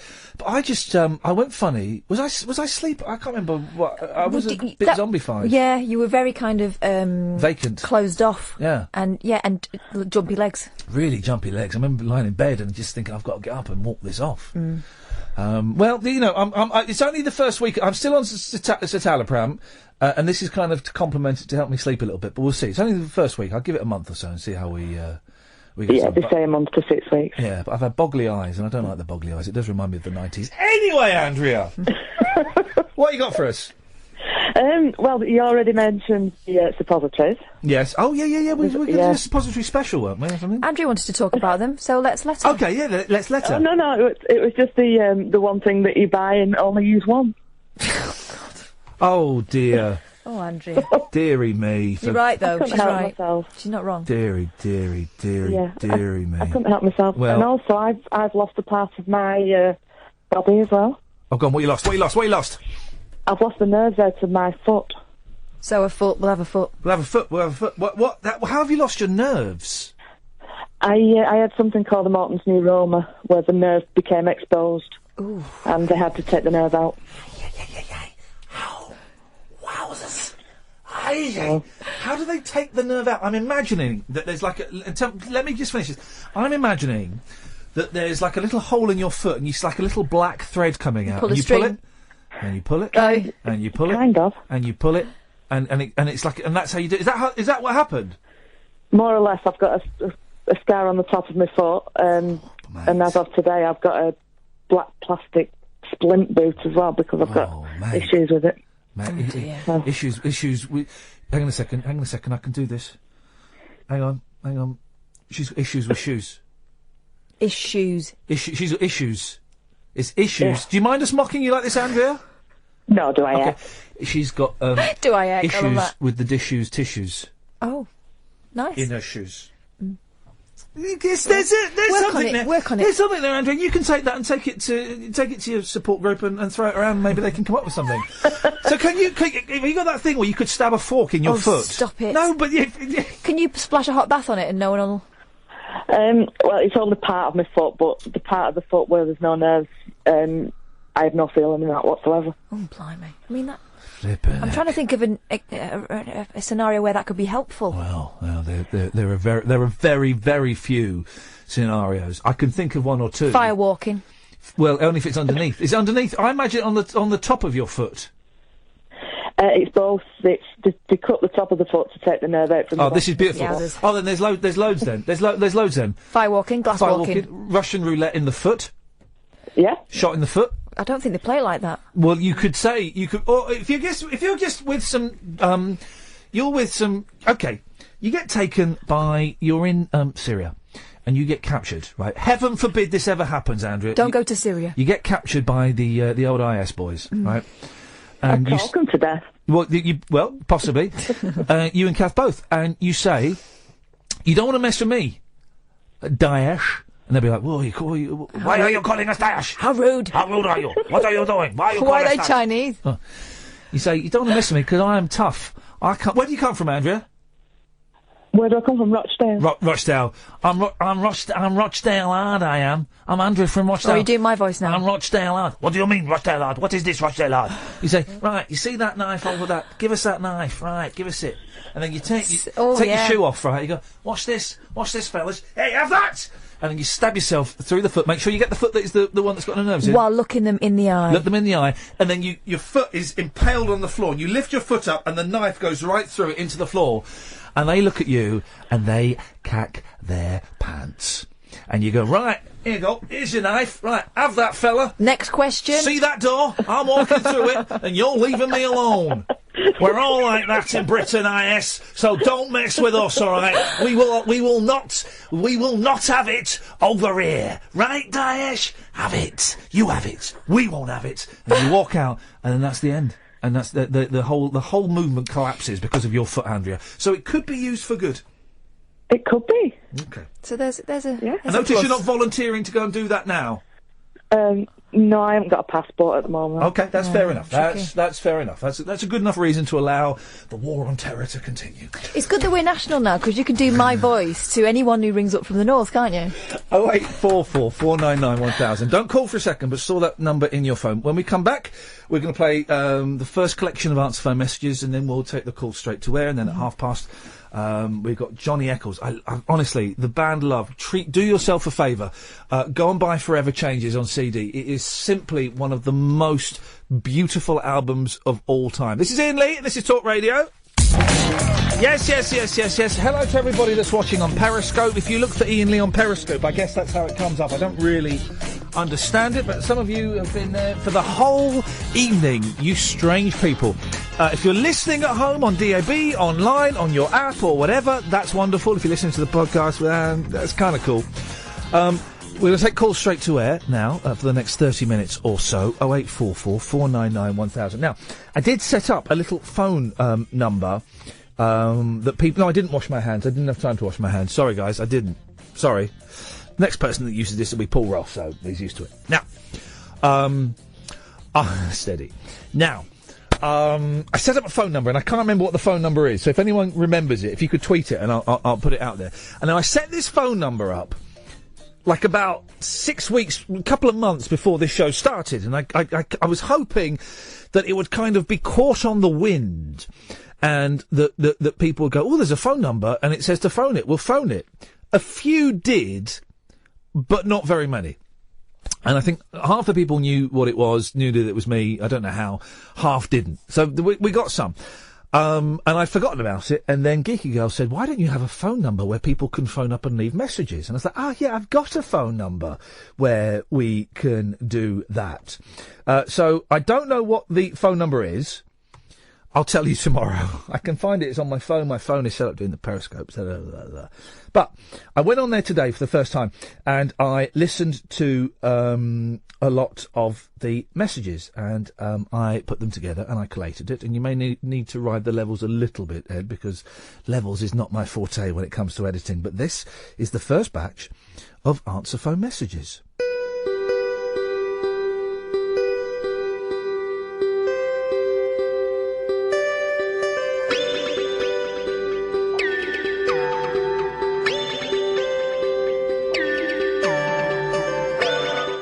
Hi, it's Dan off the internet. I just thought I'd phone and say, Hello. I'm putting on a DJ voice. Can I have a job, please? Sorry. Bye.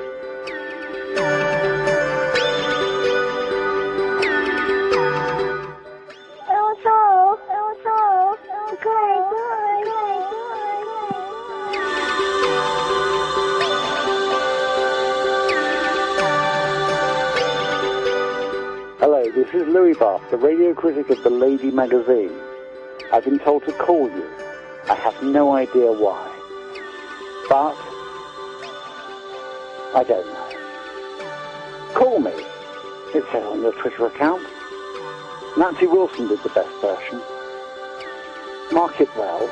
Note well. Godspeed.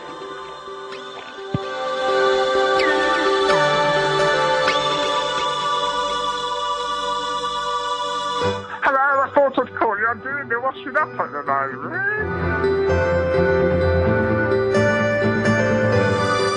Anyway, I'd like to see you again, Belinda. If you could wear them sandals, you know the ones with the butterfly on the clasp. Oh, you did look a sort. See you later, Linda.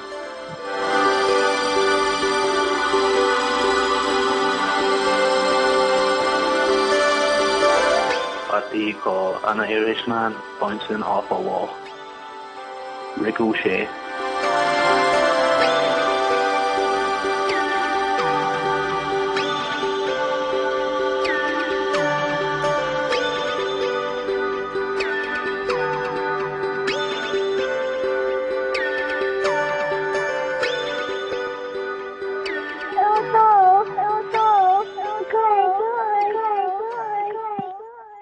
And that is the first group of phone calls. I've got the phone number here as well, actually, now. It is 020-8133-6732. 020-8133-6732. No one will ever answer that phone. It's so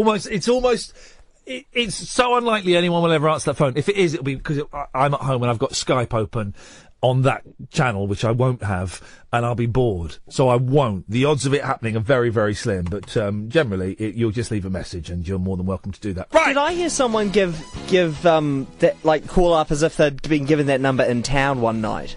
Sounded like it. That's a good trick. Maybe we should give out that number if you meet someone in town that you don't want to see. Or we can let Scott Mills carry on with his stolen act, which is what he does. Oh, he does that, okay. He does that, but he probably nicked it from someone else, as most of his act is indeed half-inch from, well, some of it's from me, some of it's from radio presenters around the world. 0844 499 1000. We'll take your call straight to air. If this works, we might need you, Ed. Let's try. Line 1, you're on the wireless. Hello, my lovely. It works! Hello, is that Emma? Yeah. Hey, Emma, what you got for us? First of all, the number that you got a phone is 020... Oh, yeah. 81... Yep. 33... Yep. 6732. Boom. Thank you. 1,000 thank yous would never be enough. I've been to the doctor's today. Oh, yeah? And what happened? Well, you don't have to tell me if you don't want to. I realise it's quite a personal question. No, I'm okay. I'm all right. I'm on antidepressants now. Boom. Okay. Yeah. And how do you feel about that? You okay with that? Yeah, because Thursday... Well, it started from Thursday because I ended up in hospital for 10 hours. Oh, blimey. Because I went to my doctors and they're really, really concerned about me. Yeah. And there was no psych team or anyone. So they actually told me that I had to go to A&E. So I spent 10 hours in A&E. And then on the Friday night, I had the crisis team come out. They come out at 12:30 in the morning. And then they checked me out. And then I went to the doctor's today, so it's been really, really busy. Yeah. Busy's good. Busy can be good. But you made me cry tonight. Oh, go on. With which bit? I would say, and I've been thinking about this a lot, That iPod roulette was very, very suspicious at the end. Very, very suspicious at the end, because I'm certainly going to go home and cry. No, it's when you started singing. You know when you were doing your singing? Yeah, and you made me cry. Hopefully because it was so good. Yeah. There we go, Emma. Thank you. Listen, it's good to talk to you. Give the pills 4, 5, 6 weeks, because it takes a while for it to kick in. Yeah, they've already said that it will take that time and that I could get low before then. And they said that I could have suicidal thoughts being on them as this is well. what, I was telling you this the other day, Kath. One of the side effects of antidepressants is you may feel suicidal. How nuts is that? Isn't it? Kath shaking her head in disgust. Well, no disbelief, really. It's supposed to be, helping you. Sorry, you calling me and Emma liars? No. The reason why, because although that you're on them, it takes about 4 to 5 weeks to balance. To actually balance it all out. So, like, you think that you wouldn't be suicidal, but I don't want to be downhearted today, because I've had all my tears and everything else, and there might be a few more. There might be a few more. Emma, listen. I know there will be a few more, but today I got a little smile. There you go. Well, that's a victory. Count the victories, Emma. Listen, it's good to talk to you. Thank you very much for your call. I really appreciate it. Hang in there. Let's go to line 2. 2, you're on the wireless. Hi, it's James from Sheffield. I was talking to Howard Hughes last evening. Yes, I remember the Marilyn Monroe call. Can we play that again? Because there might be some people who didn't listen. But Howard Hughes, It was an interesting call. Howard Hughes, I think, is flipping brilliant. We love the show. It's certainly better than the 3-hour EU specials they're having on LBC at the moment. What the heck is going on with that nonsense? Anyway, so I was listening to the show last night. It was a really interesting piece about remote viewers, and it's not to do with your Skybox, or as everyone was saying on Twitter.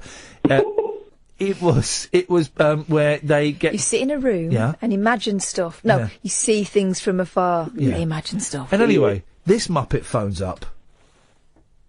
Can you still hear us? Yes, hang on a minute. Can you hear me, Howard? I can, and we've got a caller on for you. James is online. James, you're on Talk Radio. Good evening. Good evening, gentlemen. Just want to say, first of all, great show. Really enjoying it so far. Thank you, James. Thank you. By the way, this is a masterclass in how to do a prank call, Rob. Sneaky compliment to start with, so they feel comfortable. Get in there with a compliment. Courtney Brown is in the US. Courtney, can you still hear us? Yes, I can. Can you take the finger from the dump button? Yeah, exactly. Courtney Brown is in the US. Courtney, can you still hear us? Yes, I can. Can you hear me, Howard? I can, and we've got a caller on for you. James is online. James, you're on Talk Radio. Good evening. There we go. Good evening, gentlemen. Just want to say, first of all, great show. Really enjoying it so far. Thank you, James. Thank you, James. Thank you. The remote viewing, I came across this. I studied at Sheffield Hallam University, and it was kind of pulled through from some aspects of a sort of a conspiracy group that I joined initially, and it was, he's saying all the 9/11. all the right words to get Hughes on side. I then did some reading. The detail I really like. So, were you studying this academically, James? I was actually studying business studies. And I fell into sort of group and learned quite a bit about, remote viewing and the powers. And then, there was sort of stories about remote the viewing and the powers. And certain people said they'd been and seen what actually happened. And obviously that's a real interest peak. I think whatever side of the fence you're on, you're going to be interested.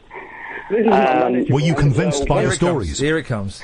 Well, at first not, but as I dived deeper and deeper, I think the thing that sort of turned it for me is one guy actually said, he'd been involved with someone who'd done it in Phoenix, in the States, and they pulled it through, and they could confirm people on the grassy knoll to the extent of the description, in terms of an actual trajectory of the bullets.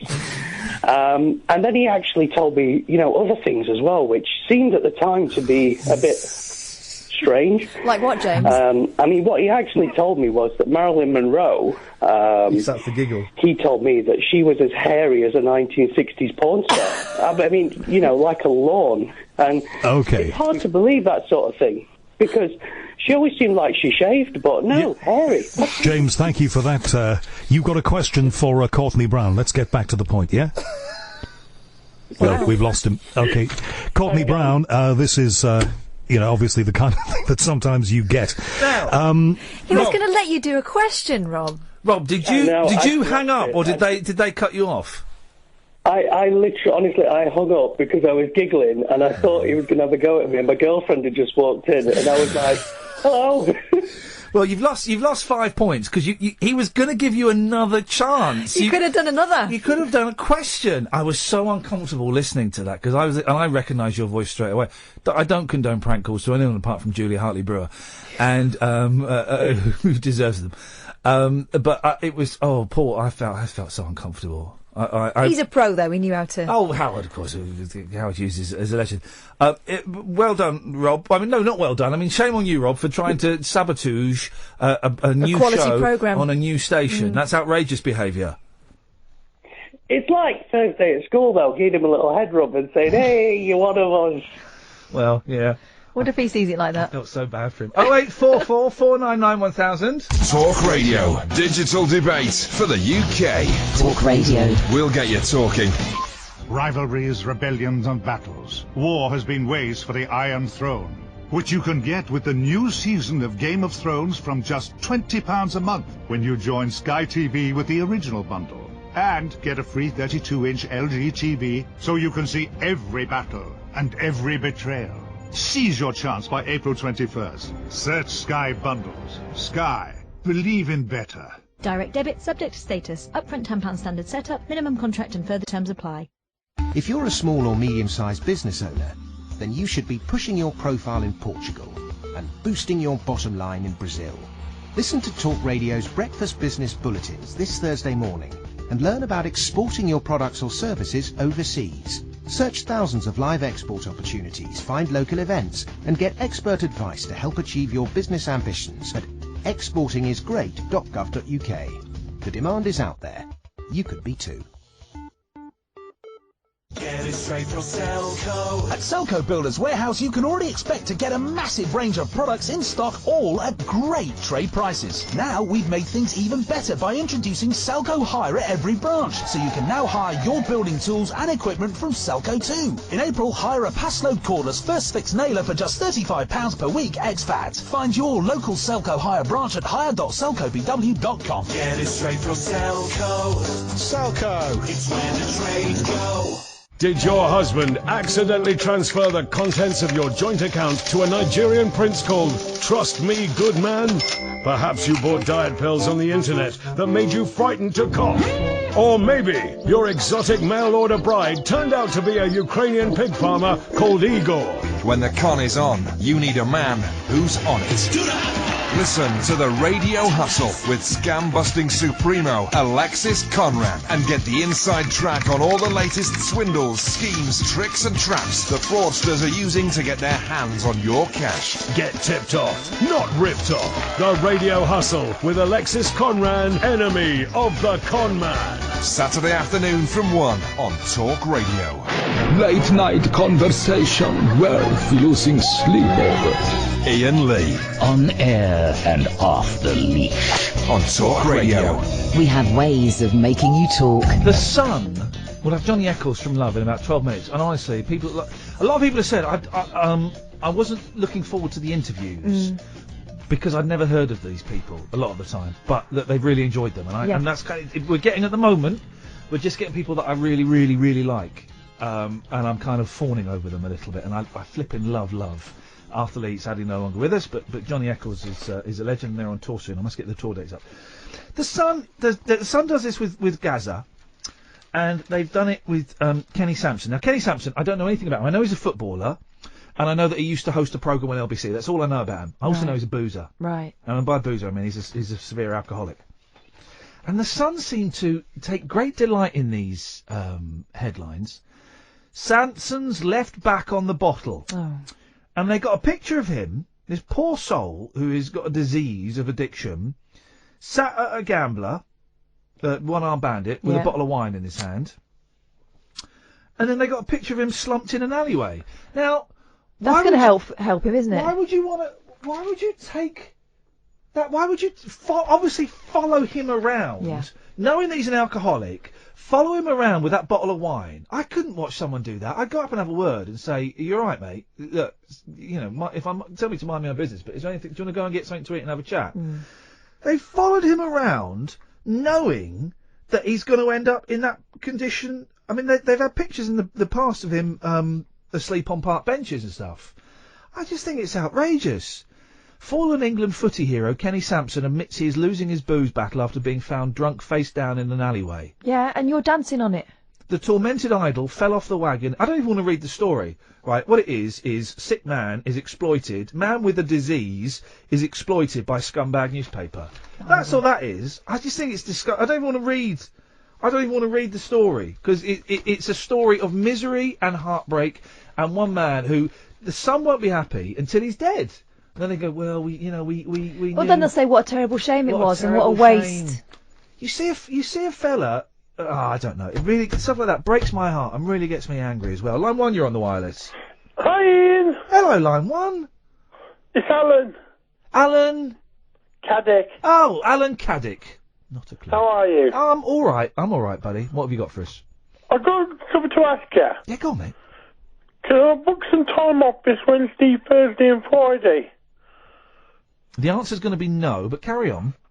Because I'm going on holiday. Whereabouts? You're not going on holiday to London, are you? No, Liverpool. Oh, in that case, fine. Yeah, carry on, yeah. Because I'm going to see the Grand National. Yeah? And I've got a tip for you. Right. The Last Samurai is going to win the National. The Last Samurai. The Last Samurai is going to win the Grand National. He's currently trading at 12-1 at the moment. Right, and it's okay. So 12-1, that means if you put a pound on, you get £12 back, plus your pound 13. bet. Yeah, okay.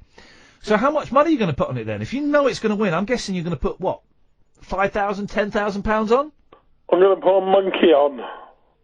What's that, 25 That's, quid? that's 500, isn't it?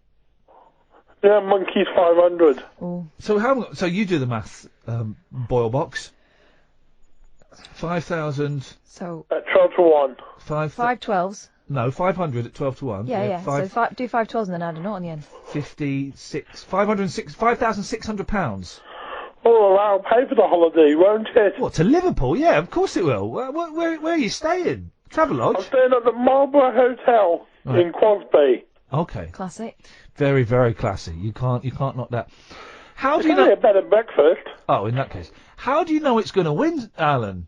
I've been studying the form. Right. Oh, yeah, He's got system. because of course you can study the form with horse racing, because it's not all a load of old bullshine, is it?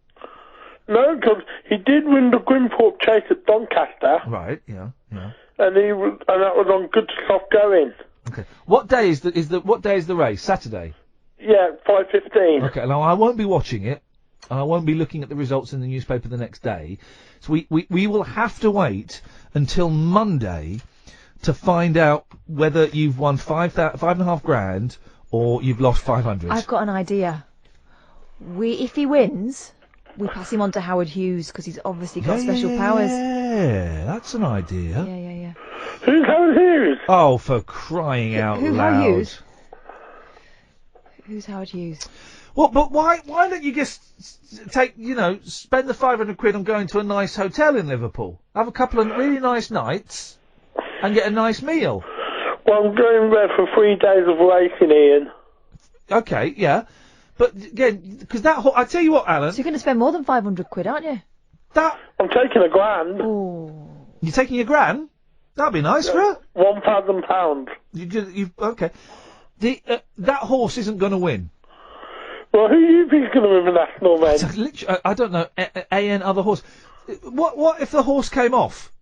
Oh, Catherine, please. Supposing the rider comes off. Oh, please, would you stop it? I'm trying More to than make one will. serious Guarantee point it. here. Well, Once they get those whips out, they all come off. Well, then the jockey will get banned for excessive use of the whip. Well, it might not be excessive, but if you just seriously, some people just decide the whip and they come off.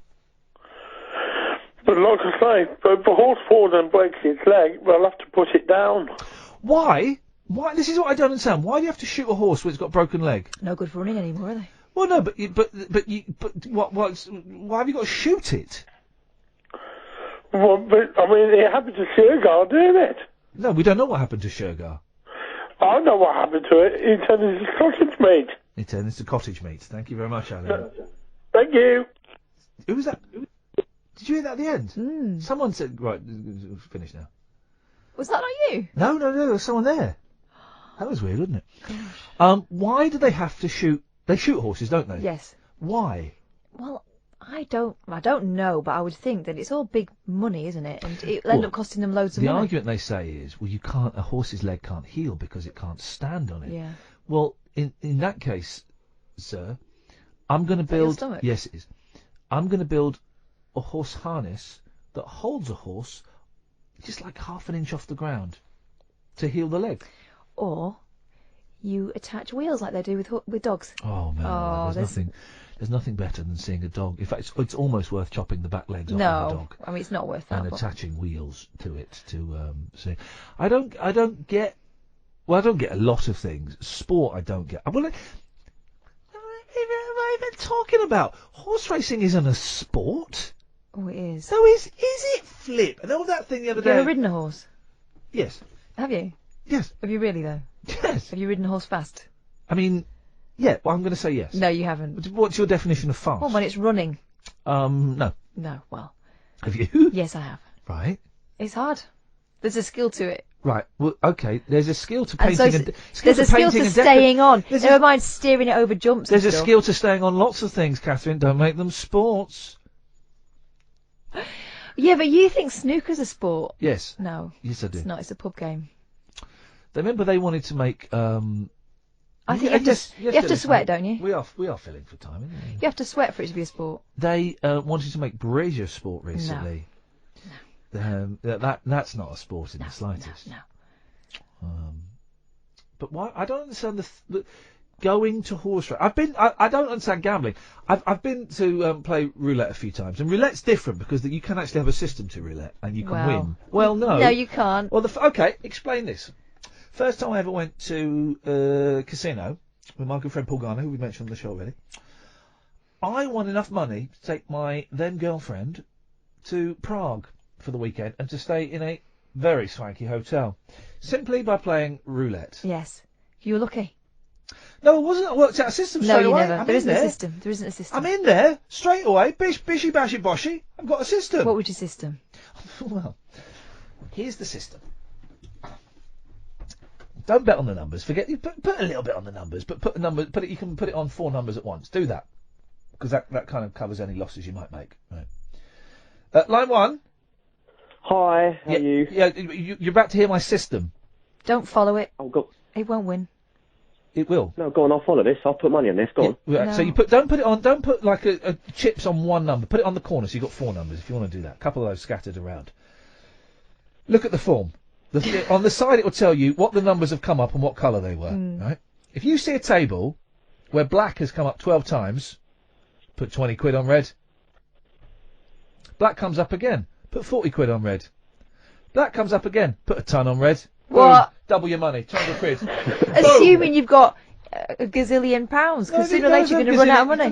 And then someone will phone in and say, oh yeah, but it resets itself. But every time it goes round, it resets itself. So it doesn't matter if it was red 1,000,000 times before. The odds of it being red and black are still exactly the same. They're not. Why is Alan Bennett phoning? No, they're not. They're not. Anyway, line 1, what you got for us, boss? The show's brilliant tonight. I'm loving it. Oh. Really good. Oh. Is that it? And the Periscope thing. I've been watching on Periscope. Oh, I forgot about that. You suckers. You suckers. We might do it again. I don't know. You should do it once a week. I know, like, every night. You can't do it every night, but once a week, that'd be really good. We might do. I'm never quite sure what the benefit of Periscope is, but I'm also aware that this is a brand new station and I'm a brand new show, and I'm keen to get people interacting in whatever way that is at the moment, you know. But we'll see. Well, the sound is surprisingly good. I can hear the callers perfectly and everything. I've got the headphones right up against the speaker, and now we know that works. Listen, I've got to go because we've got our guest coming on. You give us a call earlier next time, Catherine. Through you go. Go on. Is it Los Angeles you're phoning?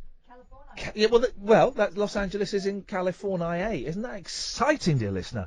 Don't bother calling in because I'm going to spend the next 30 minutes geeking off with one of my guitar heroes.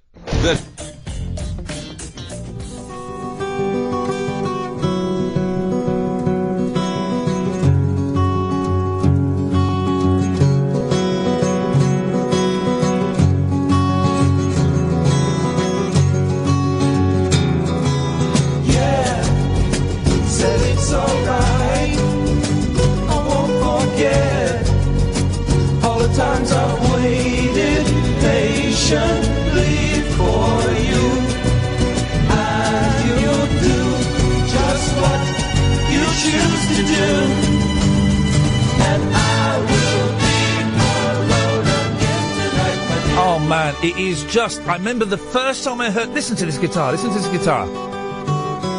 Oh, listen to it, listen to it, listen to it. Alright, yeah. This is the best intro to any song ever. Right. And the guy that played it is on the phone now, Mr. Johnny Eccles. Good evening, Johnny. Good evening, how are you? Oh, man, how the hell are you doing, sir? You all right?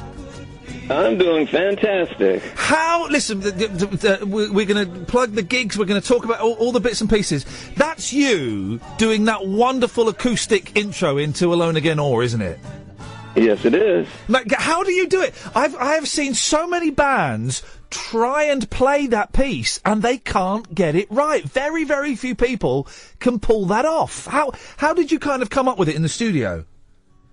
Well, we were noodling. Actually, when we first started doing Alone Again, it was going to be on a banjo. It was going to be kind of a bluegrassy song. Wow. And neither of us Brian or I could play banjo, so we were trying to figure it out and deciding whether we should bring a studio banjoist in or what. And so I'm sitting over in the corner kind of noodling, doing Spanish riffs, and we decided that we would do it that way because normally there wouldn't have been the introduction that we did. That would have been part of the hook, actually. Yeah. And we decided to change it and introduce it that way. And Brian would have initially played it, but he plays with real heavy thumb and finger picks. And when he did it, you could hear it clicking against the top of the guitar. So we decided that I would do it, and that's why it's so soft, because I'm playing with the pads of my fingers, basically. Yeah. So, and it's an amazing thing. Let's go back a little bit. For those who don't know, you are again the lead guitarist with Love, and Love has kind of become Arthur Lee in history, but there were so many more people involved with Love, weren't there? It was you, absolutely. it was Brian McLean, it was Arthur, it was Snoop. There were kind of like 7 or 8 of you at one point, weren't there?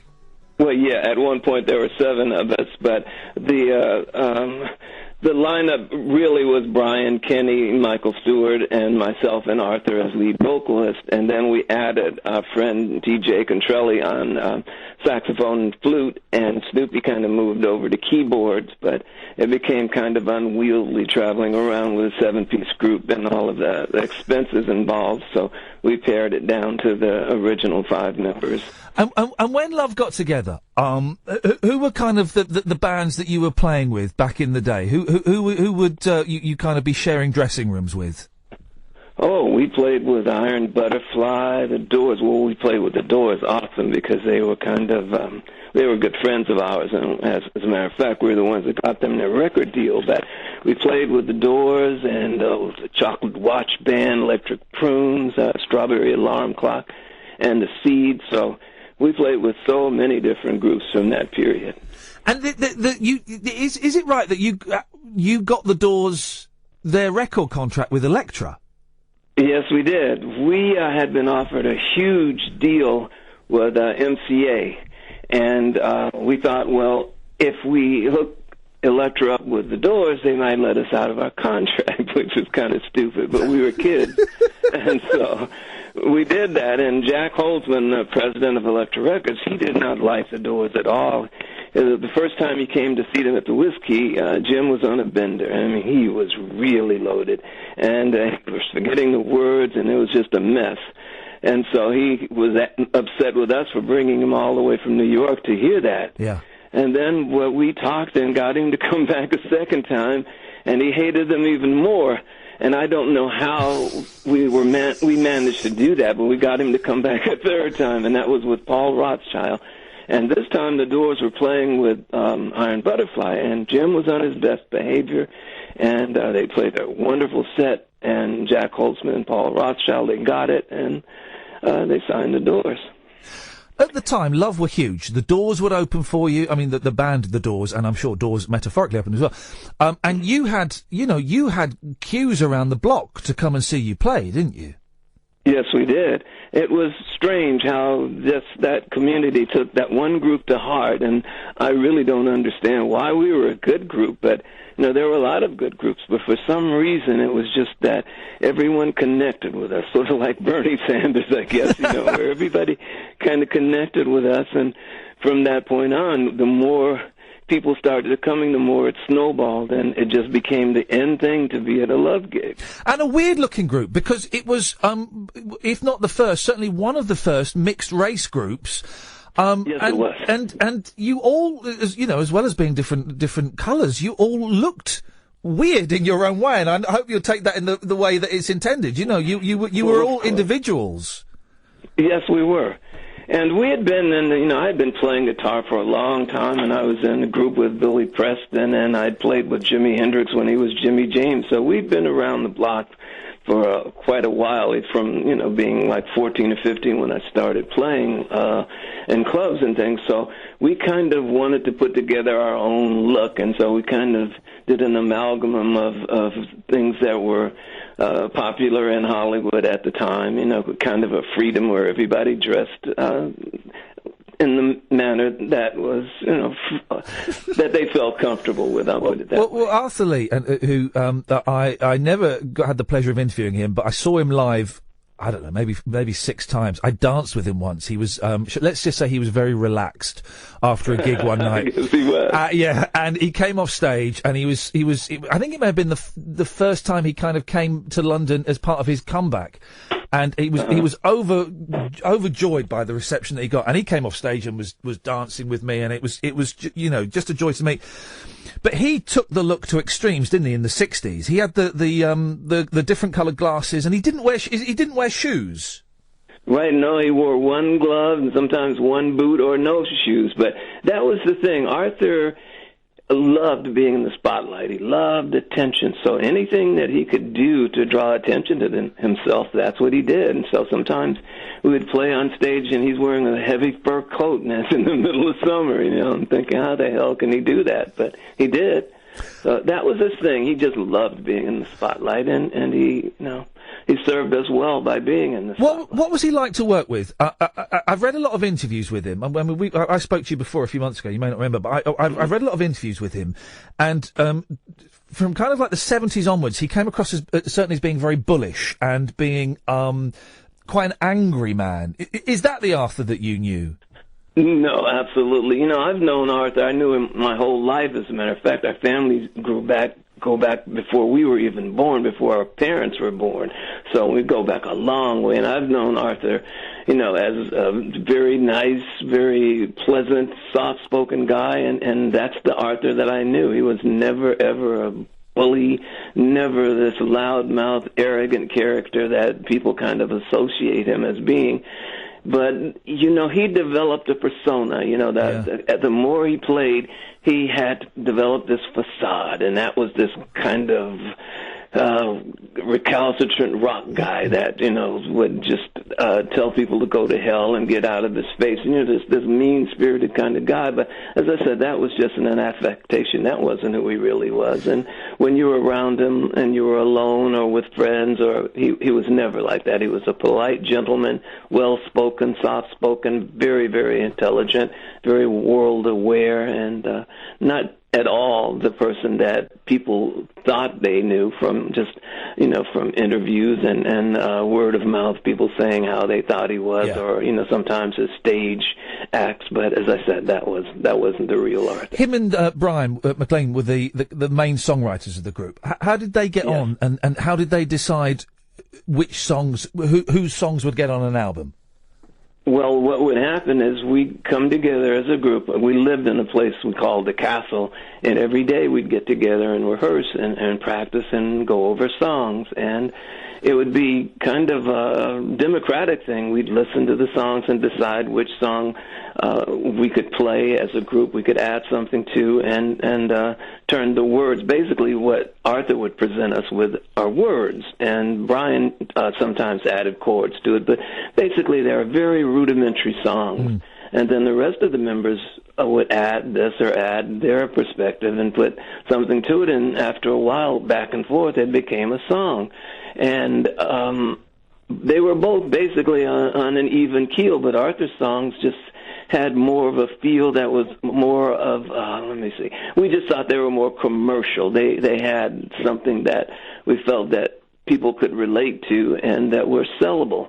And listening to Brian's songs, he had this, chocolate-covered rainbows, this kind of optimistic view of things that, were nice songs, but they weren't necessarily the kind of songs that people were going to go out and buy. So he had a few, like Alone Again and Softly to Me and a couple of other ones that he did that were really, really wonderful songs. But for the most part, Brian's songs were in a different place. I'll just put it that way. So Arthur's had more of a rock thing to them, but also it was just something that fit in with the type of persona that we were trying to portray to the world, kind of a folkish, folk rockish rock and roll with a tinge of blues in there. And so that's why Arthur's songs prevailed. Johnny, I've got to pay the rent. I'll be back in 2 seconds. Just stay there because we want to. The Love in a new incarnation is coming to the UK in a few months. Stay there. More from Johnny Eccles from Love after this. This is Iain Lee talking to Johnny Eccles, lead guitarist from Love. Johnny, it's such an honour to talk to you. I've been listening. Can I play you a little clip of? Absolutely. This is you. This is on the Forever Changes expanded edition. Have a listen to this. This is Your Mind and We Belong Together, and this is the end. I don't know if you've heard this. Hang on, let me just press play on here. Here we go. Oh, here we go. Here we go.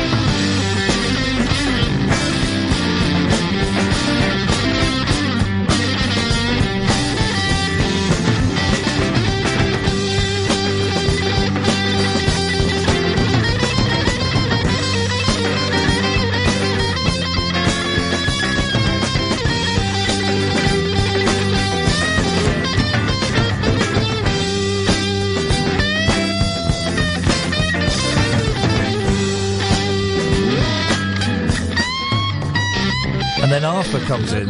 Man, I don't understand your trip, man. You stay in one range of the guitar, throw out the whole thing, man. Because, you're the one that said you can blow in the studio, man.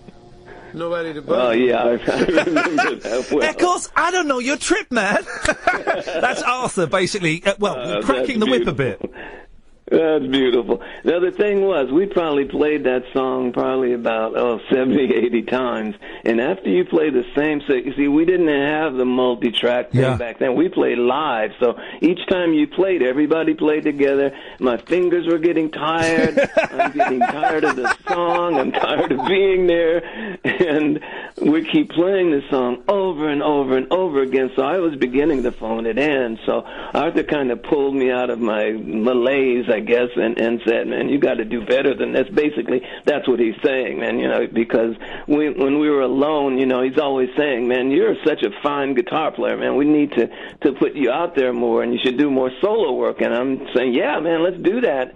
And so here was my opportunity to shine, and I'm kind of not shining. So Arthur's letting me know, dude. What's interesting, Johnny, is that is a brilliant guitar solo, but the last one, yeah, he wanted more. He wanted more. Yes.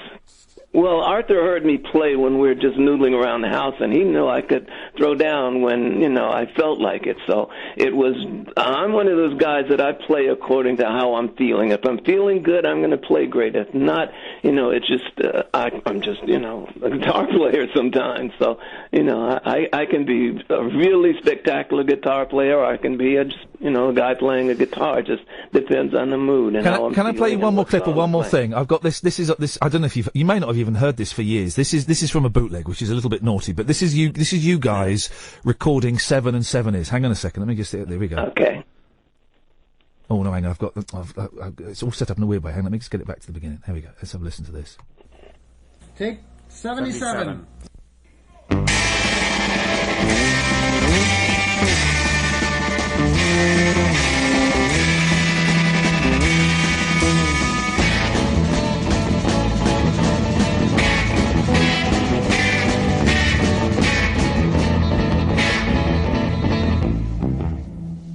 That opening, the very beginning of that was fantastic. And then it kind of falls apart, and it goes on. Take 81, take 85, take 89. How many takes of 7 and 7 is did you guys do? Oh, gosh, we did probably close to 100. And the thing was, that's a very hard song to play, and it's a tiring song. And this was the problem. See, I'm playing with a vibrato. And Snoopy, the drummer, this is before there were click tracks. He had to keep his beat up with the vibrato on the guitar. And if he slowed, because the guitar is unwavering, it's always on the money. It's going to stay right on the beat. And if he slows down a bit, it's obvious. Now, if it weren't for that vibrato, we probably could have done it maybe in 50 takes rather than 100. But anyway, Snoopy was just getting tired. And each one of those, as I said, they were done live. So everything you hear us play, that's the way it was.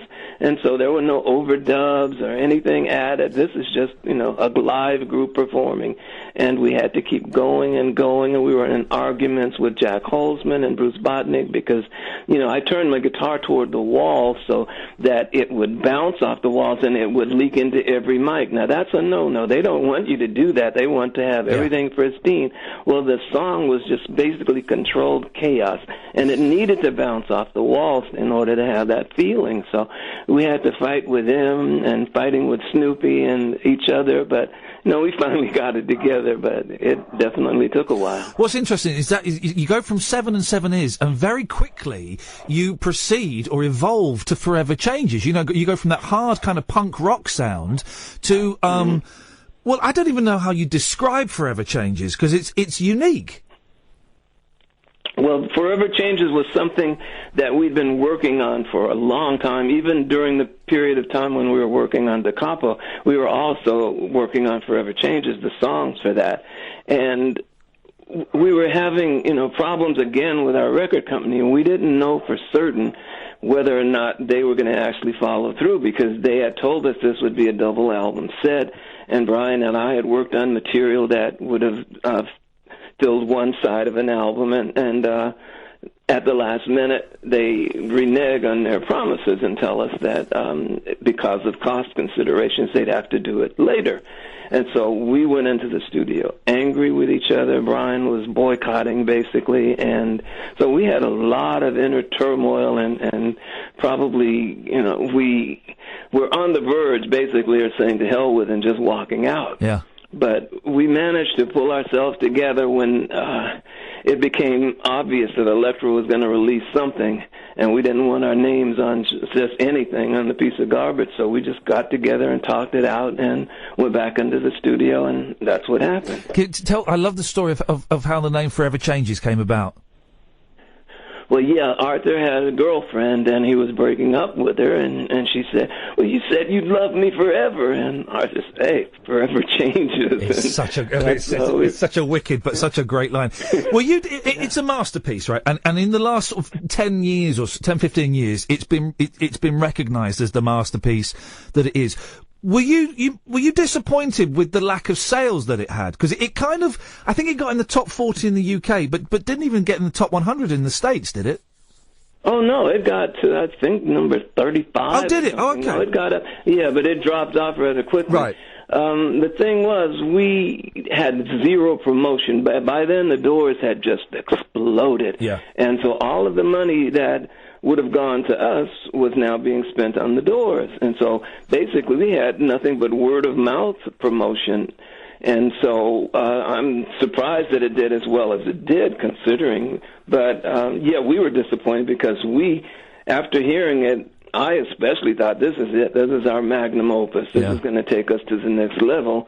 And when it didn't, everybody was just shocked, and disillusioned. And, we started picking at each other, and we were back at each other's throats again because we expected this to do something that it didn't do. So the failure of that album to do what it was supposed to do was probably one of the major reasons why we ended up going our separate ways. There were other reasons, but that was one of the main reasons. Flash forward nearly, and I hate to do this to you, Johnny, flash forward nearly 50 years.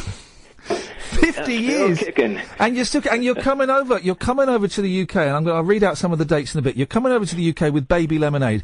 Anyone who knows the history of Love knows that was, well, they were kind of Arthur's backup band. They were Love for perhaps the longest than any other group, I think, that he worked with. Oh, way longer than anybody. These guys since the 90s. Yeah. So, yeah. And they're an amazing band, and they play the music like it's on the record, but they kick it up the backside, man. They really, really rock.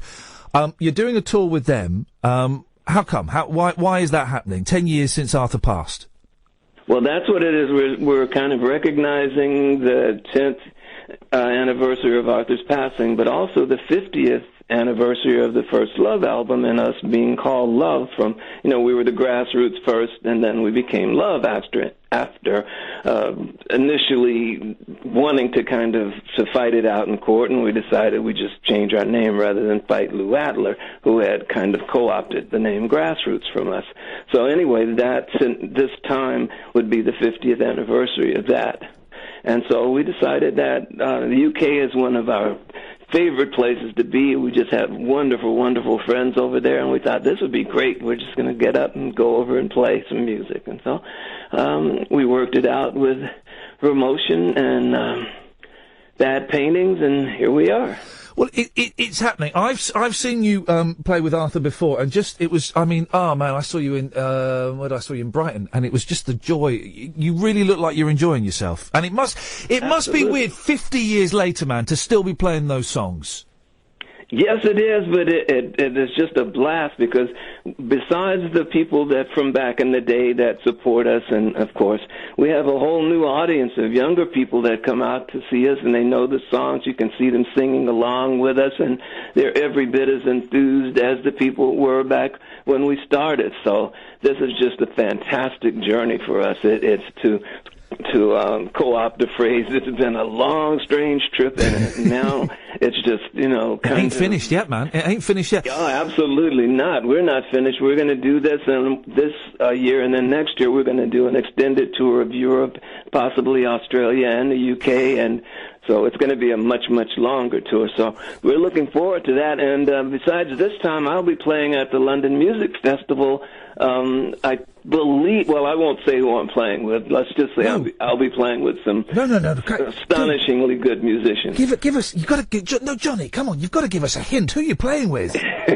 Well, that's just a very, very well-known group of individuals who were influenced by love, and they've honored me with an invitation to stand up on stage and play with them. Listen, some of the dates, it's June and July that you're over here with Love Revisited. If you want to see all the dates, I've just tweeted it. If you go to love-revisited.com, the first one I've got is Manchester on the 23rd of June. It goes to Liverpool, York, Norwich, London, Frome, Coventry, Southampton on the 2nd of July. I'm coming, sir. I hope I can get a photo with you if that's okay. And also Brighton. But yeah, I'm going to come to the Southampton one. Are you going to do any more recording, Johnny? Are there any kind of we are. Oh, go on. What's happening? Go on. Yeah, we have it's entitled, this is a working title, it's Gethsemane. And these are songs that were meant to be on Forever Changes. Remember, I told you they kind of reneged on the promise. Anyway, there are these songs that were meant to be on that I'm working on completing, and so that's the next project. And what state are they in? Are they kind of like demos and stuff that was recorded in the 60s, or are you doing it from scratch? Well, they're completion of songs that we were working on in the 60s that never finished. Like, we had a whole list of songs that we were working on and just didn't have the time to finish them. So I'm finishing, like the songs on For Sale. Many of them were songs that the original Love worked on, and they wound up on that album. So we have a good catalog of material that was never released. So have you got any idea when that's coming out? That sounds very, very sexy, sir. Actually, I'm not certain, but hopefully in the very near future it'll be finished and ready for release. Johnny, honestly, it's such a thrill to talk to you. I'm going to come and see you guys in Southampton. I'm so excited, and it's so good to hearing you sounding well and sounding healthy and sounding, full of love, man. So thank you so much. Oh, absolutely. It's my pleasure, and thank you so much for having me. Absolute pleasure. Johnny Eccles, what an absolute legend from the rock group Love. Honestly, you cannot spend a few quid any better than going and buying Forever Changes on CD. It is just an absolute joy. I've written an article about Love as well, which is hopefully going to be in a copy of Record Collector in the next couple of months or so. I've just tweeted at Iain Lee if you want to go and see the tour dates. It's also love-revisited.com. I'm going to be in Southampton because now I work weeknights. My gig access is limited, although I'm taking 2 dates off to go and see Mickey Dolenz at the Cavern and to go and see the Bare Naked Ladies at the Roundhouse. Backstage passes. Oh, yeah, sure. Backstage passes, me and the kids. Oh, yeah, that'll be fine. Yeah. Have I been emailing Ed today? And he said he'll sort out backstage passes for me and the kids. That's fine. But very excited about seeing Love. That's it, guys. That's your lot. Thank you, Catherine. Thank you, Ed, as always. I should remind you, dear listener, we have a daily podcast. There are some naughty people out there who podcast the whole show. I mean, that is just outrageous behaviour. And we certainly cannot condone that in any way whatsoever. But I generally tell them off on Twitter, so keep following me on Twitter to find out who I'm telling off. But even if you do go and listen to that, please download the legitimate one. You can get it on iTunes, or you can get it from your usual podcast provider. It all kind of, helps in these early days. And if you want to send me an email, ian@iainlee.com. That's it. That's your lot. Back tomorrow at 10. Oh, it's Jim Dale tomorrow. Very exciting. Talk Radio. 24-hour radio debate and entertainment. Talk Radio. We'll get you talking.